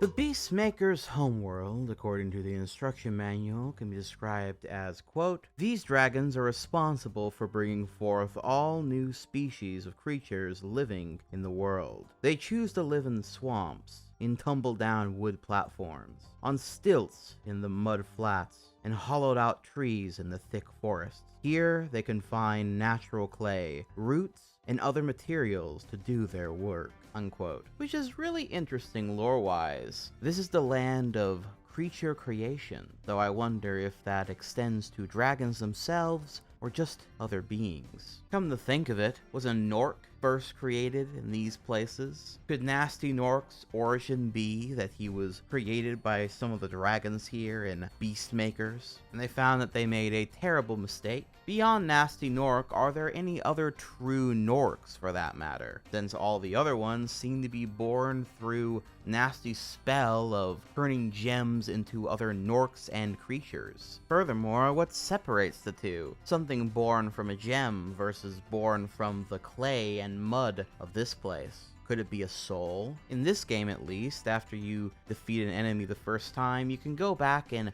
attack them again, but then instead of dropping a gem, they'll drop this little orb. And interestingly enough, if you collect enough of these orbs, you will gain an extra life. And while I won't include that lore here right now, in the second Spyro game when you defeat enemies, their soul literally leaves their body to go into a contraption which you can use for power-ups. Not to mention Sparks having the ability to eat butterflies that come from fodder, which seems to imply that he is a consumer of souls. I don't really know where I'm going with all this, to be honest, but it's just a lot of interesting elements that, while probably it's just all means of serving the gameplay and giving you extra lives or mechanics of the game, such as power-ups and the like, lore-wise, if I were to look deeper and try to analyze all this, makes me wonder what the nature of souls really are in the Spyro the Dragon universe. If something can be born from clay and wood, if something can be born from a gem simply having a spell cast upon it, and both dragons and dragonflies seem to utilize souls as a means of immortality or furthering their existence, are dragons not akin to that of gods in this world? And furthermore, is there any afterlife or existence that extends beyond their own creation? At least here within the Dragon Realms. I guess we'll never really know for sure. But either way, going back to the actual game, this world has a very interesting theme contrast, that being these brown, soupy swamps with green sludge, wooden huts, and ancient-looking temples. Watchtowers strewn about in the vastness of it all, as if this is some sort of ancient civilization, or that this was here for eons before many of the other worlds here within the Dragon Realms. Strange creatures from dangerous frogs to boars with wings to even carnivorous trees and strange monkey people, or whatever the fuck these things are supposed to be. All of which is contrasted well by the Gnorcs here, who have found out about the power of electricity, with many of them having mecha suits, powerful tasers, and the ability to light up floor panels with their new tech. It's the ancient primordial soup versus the man-made or Gnorc-made wonders of technology. And for all these reasons and more, it has always been one of my personal favorite worlds in the game, second only to the fifth world, which we'll talk about here shortly. I also really like this giant fucking tree in the middle of the home world. Very Dark Souls-esque, or should I say, Dark Souls was very Spyro-esque, really. At any rate, the level Terrace Village really shows off the theme of this world well, with these big punk rocker Gnorc dudes. Gnorcs with little mech suits that'll shoot electricity at you. All set in this ancient village that seems like it's set atop several layers of mountainous goo and swamp. And it's truly one of the levels that feels very lived in. Like I could just imagine dragons and other various things strewn about this level and in and out of the huts and what have you of here. I also like that most of the levels here take place at night. Now, obviously I have a bit of a bias towards nighttime levels, but I do feel like it overall fits the vibe of this dark, dank swamp very well. And this extends into the next level, Treetops, which is where things get very interesting here. Often considered one of the hardest levels in the game by many to complete, Treetops sees you running through villages swarmed with monkey dudes, big and small, gliding from treetop to treetop as these little villages built within the side and inside of hollowed out trees and the like. It's one of the most interesting and most unique level concepts that Spyro brings to the table. And again, something about seeing all this interior and native looking architecture built within and upon these giant trees that must have been here for such a very long time, with many more out in the distance, makes it truly feel otherworldly. And while yes, you will be gliding and jumping around them, much more interestingly here, you'll also be supercharging from treetop to treetop. That being the name of the game here. It's all about learning the full power of the supercharge, with there being 2 gem thieves here that can only be gotten to through the use of stacking multiple supercharge paths, with the dragons here all hinting at trying to push/teach you to get those thieves. Both of those egg thieves are once again a puzzle for you, the player, to figure out how to solve, with the environment holding the key, but the answer maybe not so obvious. I love watching people figure out this puzzle in particular, and frankly, kind of funny knowing what I know now, that it's pretty easy to consistently do once you know the answer to it. Watching my parents spend hours trying to figure this level out. How to get to that one damned island right over there with the last dragon to be collected. It was originally the final challenge my family had within this game to conquer before we would see what happens after you collect everything in the game, which made that message that the dragon gives you all the more funny, having seen just how long it can take for someone to save this fucking dragon. That was quite a ride, Spyro. You've learned a lot since you were a young glider. Yeah, well, you could have found an easier spot to get stuck. For that reason, this level's music has always stuck out in my head. The percussion, the strange, haunting note that rings throughout the whole track, like a suppressive sense of progression and wonder. That paired with the dark green skies, with the trees out in the distance, the dark, goopy green pits below, giving it a real sense of height. It all comes together to make one of the most memorable and perfect levels within the game. Next level is Misty Bog, which likewise is also pretty memorable, perhaps especially due to its combination of enemies, from full decked out Gnorcs with knives all bunched up in perfect rows for you to knock out by charging into them, especially when they fall into the purple waters with a splash, to attack frogs that shoot out their tongues and are notoriously difficult to dodge, to trees that literally shiver in anger and anticipation at the sight of you because of how much they want to eat you. That paired with the interesting color palette here, the dark purple waters pink ruins and brown caves all surrounded by a thick yellow fog that obscures everything. It's just a really liminal and interesting space. This level especially feels that way when it's been cleared out of all its enemies. The boss of this world is Metalhead, and it's one of the most interesting boss levels as well, with it seeming to be taking place in a giant temple, the biggest of this world for sure, with monkey dudes now donning metal armor and being thrown at you like bowling balls. This combined with the boss here, that being a giant metal Gnorc robot, serving as sort of the ultimate culmination of technology, is definitely one of the more interesting boss encounters in the game, as the way you defeat this boss is by destroying all its little power nodes within the area, till he has run out of them and has to run to the next area for more power nodes, rinse to repeat, and he's down. However, interestingly enough, his own attacks, be they tossing monkey dudes at you, or using one of his two, like, laser beam type attacks, are also capable of destroying his own towers, which I've admittingly let him do before since it makes for a far more fun boss encounter that's otherwise defeated in mere seconds with how fast you can destroy all the nodes by simply charging into them. Though, even knowing that, I still think it's a cool boss thematically, as again, you have this ultimate weapon of science, put in what looks to be some sort of very important temple, with the concept of life being molded and born from this place. It's almost a strange spiritual / nature versus science / technology type of theme. It's cool, and a great send-off to the central theming of the world, and into the fifth and final of the main Dragonlands, out of the world of creation and into the world of pure imagination.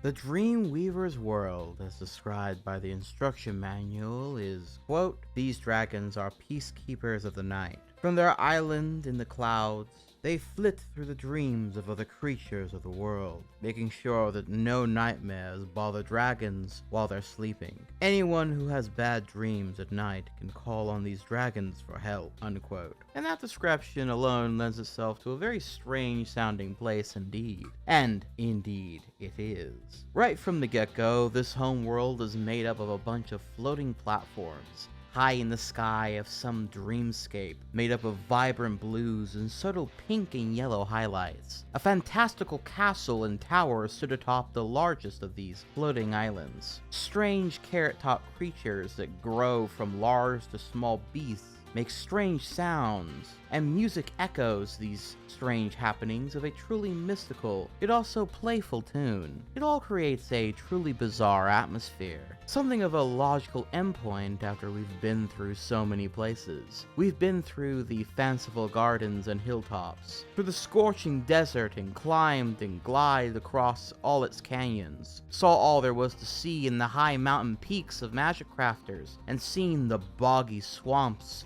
of this world's creation and beastmakers. Dreamweavers represents a true break from reality into purely the magical and cosmic. After all, everywhere else we've been till now, as fantastical as some of them could be, was still grounded in place. Fields, deserts, mountaintops, and swamps. But it's here where we've now fully broken from that into something truly abstract and liminal, something of a theme that will be reflected in every level here. It's a twisted, nonsensical, and at times a world torn into little pieces, almost like the visual representation of memories, of dreams. Just tiny, abstract objects of familiarity floating about without reason. Things that were not, now are, and things that exist now appear warped. Perhaps taken from the viewpoint of how something might look to the mind's eye, rather than what it would look like in reality. It's truly a world where I believe this game artistically peaks, shines the very best as something truly breathtaking and unique. Though, as you'll come to find, every bit of this dream-like magic here does have some sort of strange logic to conquer it, such as the case of these growing and shrinking enemies. They are simply being blasted by this magic cannon in the center of the level that you can take control over and use to your own liking. There are moving platforms that can be manipulated by catching these dancing, laughing fools, turning them into a clock that allows you to jump on and use these platforms to collect more treasure or access other areas within a limited amount of time. The dragons here also often tend to have a much more softer tone, as if they are so accustomed to the world of dreams and nightmares that most speak in hushed tones, as if to not wake someone from their slumber. They also typically have these little horns on their nose, and more abstract colors, again, all very cool little details. Welcome to the Dreamweavers, young one.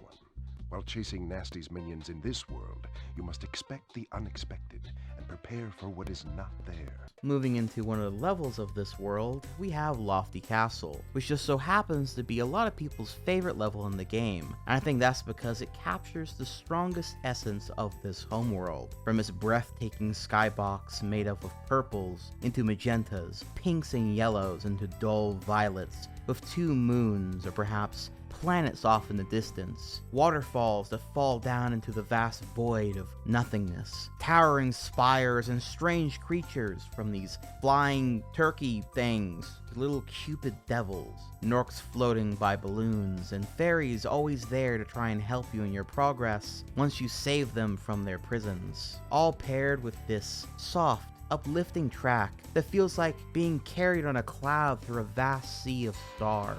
It all just hits a truly wonderful atmosphere that only Spyro the Dragon can hit. This strange, broken up world of pieces that don't really make sense, but they don't have to.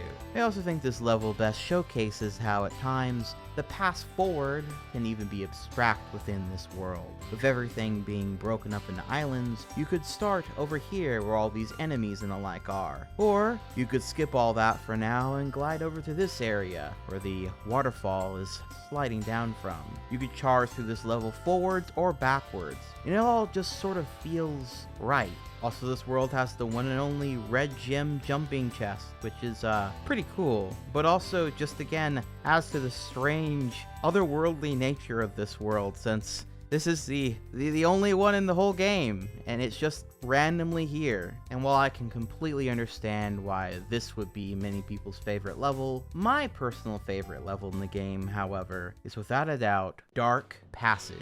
A strange world that appears to be two comets or floating rocks of some sort, sat next to each other in the vast void of space. This place is home to two things: some really interesting enemies, and some of the best baked lighting in the whole game, which is fitting considering this whole level is about light and darkness. Monsters that appear as simple dogs and little turtles that shoot fireballs at you in the light turn into hellhounds that want to fucking vor you, and strange Gamera-like kaiju beasts which are completely invincible in this state from within the darkness. The fools here switching between the light and darkness from their little lanterns, on the fly at their own whimsy, though you can charge or flame them and get them to stick with the light for longer, an important step once again to getting rid of the turtles. Then you get this baked lighting like this.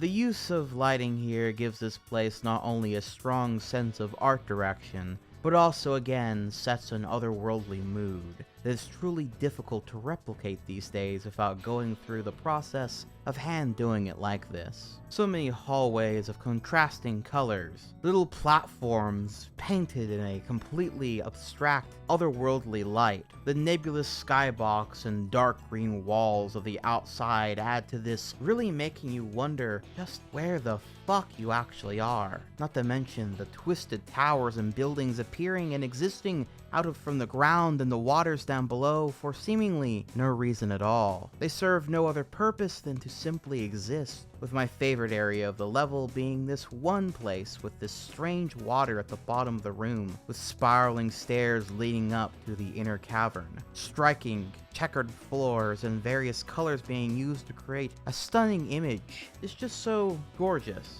And matched with this killer soundtrack that reverberates through the place, selling the danger of its many creatures. And you have a truly stunning level, which is then followed up by yet another. Haunted Towers.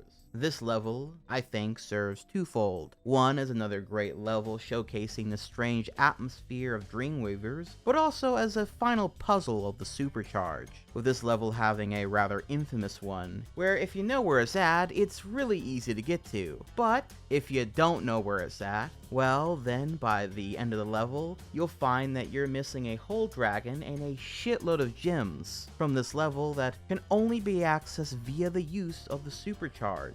And again, if you don't know where it is or how to utilize it, this is definitely gonna be one of those times you're gonna have to really pay attention to your environment to pick up on the clues. But trust me, they are there. Such as the way that this particular platform has a subtle slope. And if you do happen to find out the solution and conquer this final little supercharged puzzle, then you'll be rewarded with not only a dragon basically telling you that you've mastered the supercharge, but also you will be rewarded with the ultimate power in the game, this super flame from a extra powerful fairy kiss, which gives you the ability to use the super flame throughout the rest of the level without any time limit, allowing you to kill all these various haunted knight's armor sets, which are a pretty cool little enemy encounter, usually resurrected through these strange little lightning wizards but with cute little moon symbols on their robes. Not to mention the interesting Gnorcs here that just straight up have fucking grenades. I also like how this level in particular shows several rooms, hallways, and areas all inside and full of completely different colored lighting, interesting visual designs, and architecture. And then there's Jacques. I'm not sure if there is a more apt description of this boss level than hellish. The dark red and black and orange skybox, legit in certain areas looking a bit like a fucking .exe creepypasta setting, if I'm being real. Volcanic rock and bright lava. Cathedrals flowing with lava that almost seems to harken back to the Toasty Cathedral from way back when. Strange monstrous abominations as enemies. These armored long-armed creatures. And these blob-like monsters holding a single little flower. These monsters are so strange and otherworldly. There's truly nothing else quite like them in the game, making this nightmare world all the more fascinating. Also, the green ones look a little bit like hunters to me from Resident Evil. All of this set to this intense, climactic track, one that I think I should call attention to the fact that so many of these music tracks in the game itself use this little leitmotif.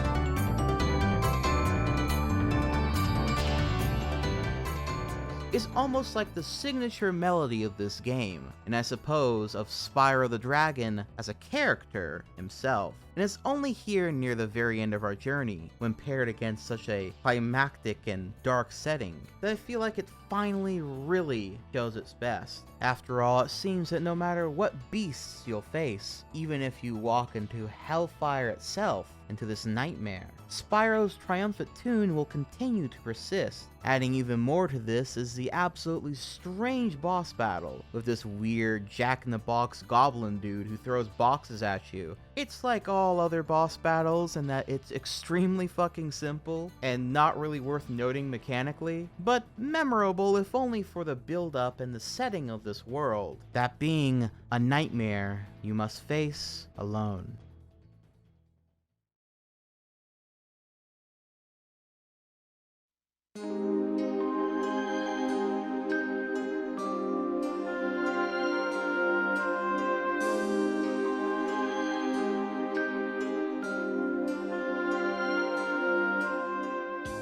You know, it's funny, my first memories of this game series actually started out as nightmares. Truth be told, the first place I ever saw Spyro was in commercials at the time, and I asked my parents if I could have that movie with the purple dragon in it, since I didn't really understand what a video game was at that particular point in time. Then sometime later, my dad had a PlayStation 1, and ended up getting a free PlayStation promo disc from Pizza Hut, something that was once a cool thing I guess they were doing as a promotional thing at the time. And it's here on this specific demo disc that I got to try Spyro the Dragon, or really Spyro 2 Ripto's Rage, and more accurately watch my mom and dad and aunt play it, and I kind of messed around with it a little bit but didn't know what I was doing. And I remember one of the levels was Sunny Beach, full of baby turtles and what seemed to be a fairly safe atmosphere in my childhood brain, if not a bit confusing,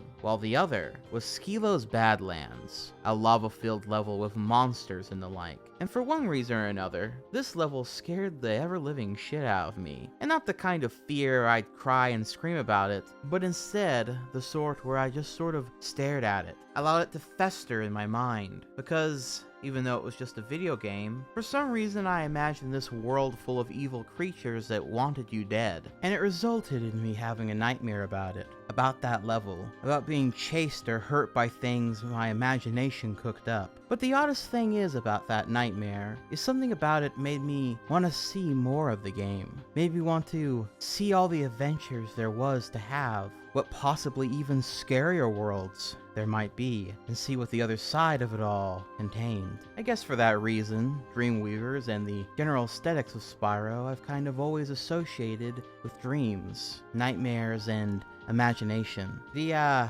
purple dragon in my dreams, so to speak. But all dreams must eventually come to an end. The last moments before you wake up.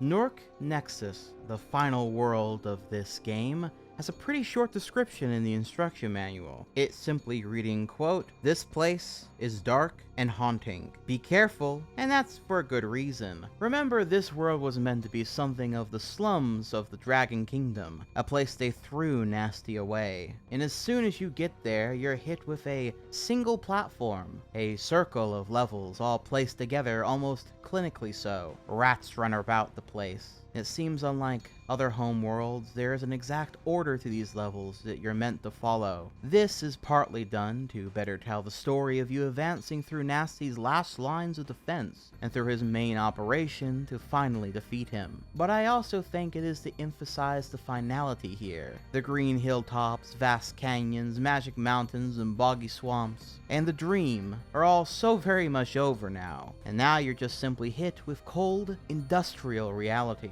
The Toasty track is once again used here, and while it worked well for Toasty, I think it works way better here. There's something about that track, while seeing all these giant dragon heads staring down upon you, judging you with only the vast sea of nothingness behind them all. It just really hits different. But with that said, jumping into the very first level, Gnorc Cove reveals a level filled with seemingly limitless explosives, clearly something Nasty has taken special interest in. There's several dudes who look like they come from the same company or whatever as the balloonists, and they're here and ready to give you a wallop. There's several battleships and pipes and just an overwhelming sense of operations going on here. I guess it's sort of attacking the war machine of Nasty directly going through this level, though that does beg the question, I wonder who the hell Nasty is trying to go to war with. I mean, the dragons have clearly been conquered besides Spyro. Hell, a fun thing about these levels is that all the dragons that you save within them are dragons you already saved before, which I've never heard anyone point this out before, but that implies that these are the brave dudes who tried to go and stop Nasty, and got frozen again in the time it took you to get here. This does mean, though, that his spell is still working. So, who is all this for, I wonder? We can only guess, but maybe it's just a matter of shipping more Gnorcs out there, where we've already been. Perhaps Nasty has visions of reshaping all the worlds in his own image. There were certainly hints of that throughout the game, and even with his trying to collect the dragon eggs implies Nasty had bigger plans to try and consolidate power. Or hell, maybe he's got ideas far beyond the dragon realms into something more. But mind you, this is just all stuff that I imagine in my head, as it's kind of a shame, but we never really can know any of this shit for sure. It's just stuff that can be inferred from the environment, since beyond the opening cutscene, we never really get a look into Nasty's perspective. If he's scared of Spyro, if he's possibly even looking for a way to get rid of Spyro via spell use. Not to mention the bruising of his ego that must be going on, that even with all the dragons captured, it only takes one, even if it's just a kid dragon, to mess all of his plans up. Though the answer to a few of these questions, like his general feelings on Spyro, may be revealed through implications found within the second level here, Twilight Harbor. We go from day to what I would describe as sunset, despite the name being Twilight Harbor, as you head your way through yet more industrial halls, buildings, and factories, as this vibrant red and orange color palette in the sky contrasts with the deep maroons of the water here, as well as the bright yellow, brown, and bronze architecture, yet all still painted in an orange hue. However, what makes this level the most memorable in my eyes are the Gnorcs here are packing. From assault rifles and machine guns to knives and grenades, these dudes are Gnorc commandos, and they seem to be Nasty's last line of defense. I love this detail so much because to me it not only showcases yet again this turn to reality, with the Gnorcs now sporting full-on guns, but also the fact that they are only here at the end suggests that this was a recent machine that they ended up making, and perhaps if we hadn't stopped Nasty Gnorc here, he would have made far more and spread his terror through machine guns and assault rifles if given a bit more time.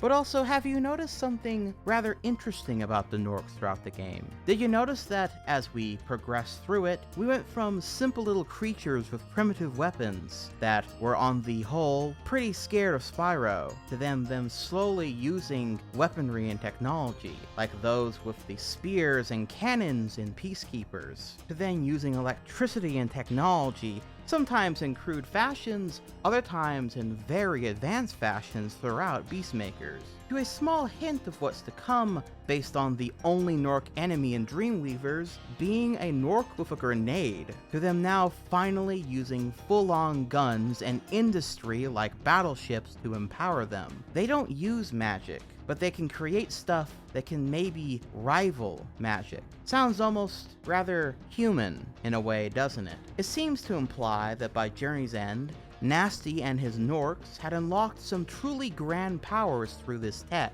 and maybe a means of killing dragons should they ever be released, or anything else that stands in their way for that matter. It's interesting narratively, and works as a great final challenge before you reach the final battle with Nasty Gnorc.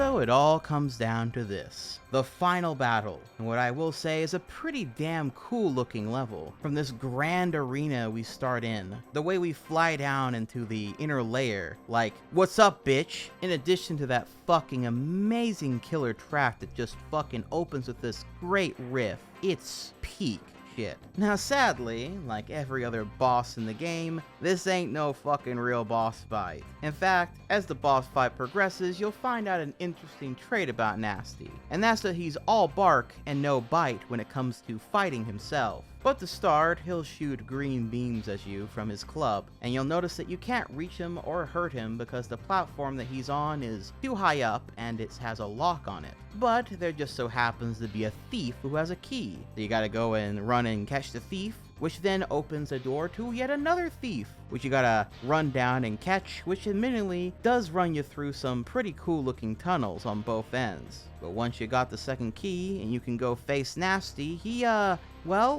fucking runs away from you. Just like the Gnorcs from the very beginning of the game. At the end of the day, he's just a big chicken shit. And it turns out that the egg thief chases were all preparing you for what was going to be the final battle of the game, with this big green doofus, because he's actually just a coward and will continue to run away from you. Through this path full of dark purple goop, white tiled floors that I used to think was made out of ice as a kid, and thus thought running after him would end up having you slip off if you weren't careful. Made for a much more tense chase, but there's no ice physics here, so it's just a purely mindfuck thing I had as a kid. But regardless, this area is again actually really breathtaking. The use of lighting and atmosphere, the industrial towers that suggest that there are more operations and plots going on in the background. Managing to catch Nasty here and flaming him will then result in his last-ditch effort to trick you. A secret hallway full of lava and platforms, where he'll laugh and taunt you to come follow him. But you'll find that as soon as you jump on the platforms, they will slowly slide into the walls, thus leaving you to die if you don't keep running. If you do manage to make it through this final challenge, then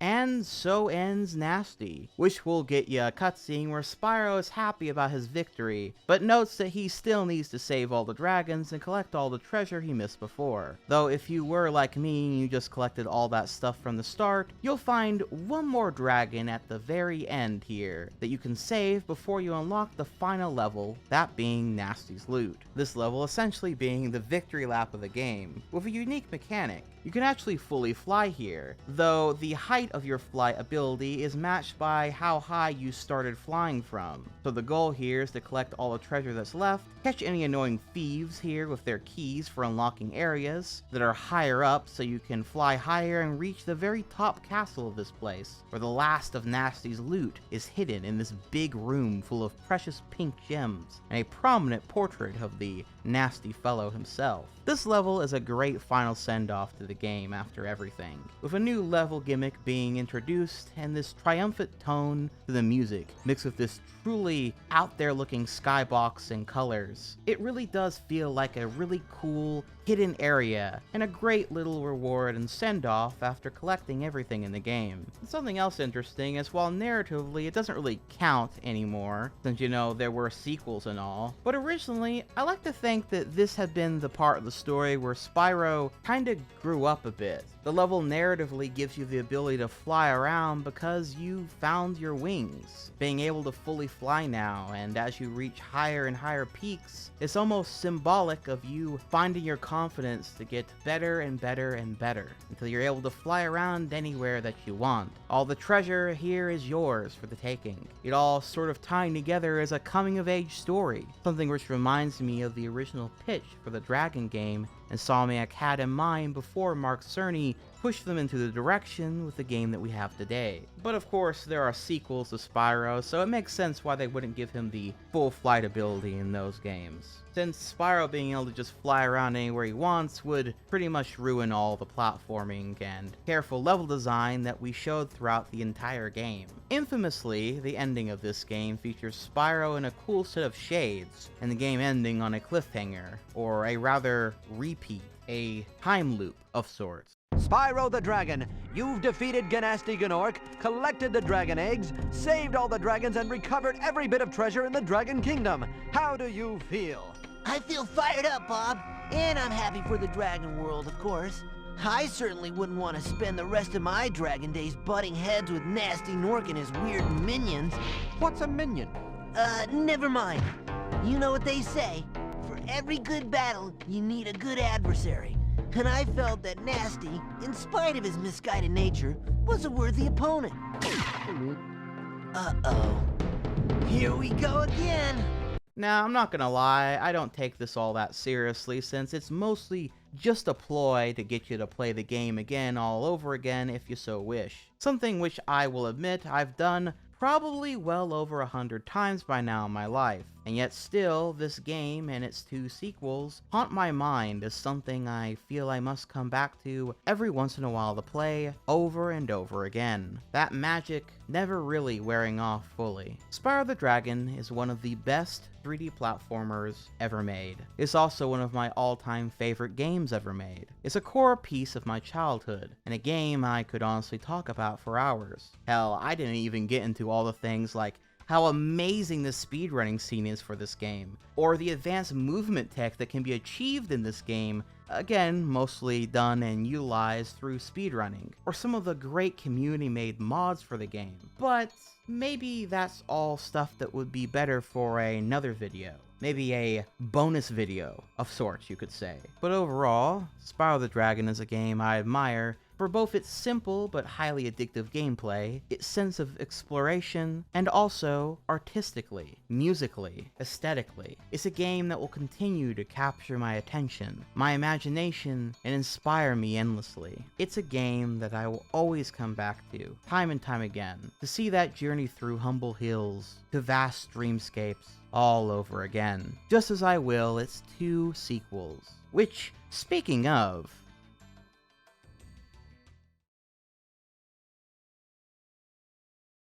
and that is it, ladies and gentlemen. I hope you enjoyed this retrospective on the first Spyro the Dragon game. I'll eventually get around to doing the other ones as well, because if you thought I had a lot to say about this first game, well, you ain't seen nothing yet. I have some more video game retrospectives on the way as well, both for Crash and Spyro, as well as some survival horror games, which I'll reveal sometime here soon. But regardless, if you got this far into the video, thank you so much for watching, and I hope that if you do enjoy it, that you give it a like and subscribe for more content like this. As well as a big shout out and thank you to all of my loyal patrons and channel members for continuing to support the channel and all the projects that I do, including all of my night eggs and my night owlets, as well as a special thank you to all my great night owls, including Rugerhaver, Janav, Anon, Bandan, Somber Devante 06, and Hexmaniac Anna, as well as an extra special thank you to all my Arch Owls, including the Jolly Jeffrey Robery, the Wise Nicodemus, the lovely Leanne Loves Christ, the Radical Ray Kitty Cat, the Super Saiyan Star Punch Gaming, the Fearless Forgotten Ace, and the Supersonic Sword. And until next time, this has been Dylan the Night Owl, flying off.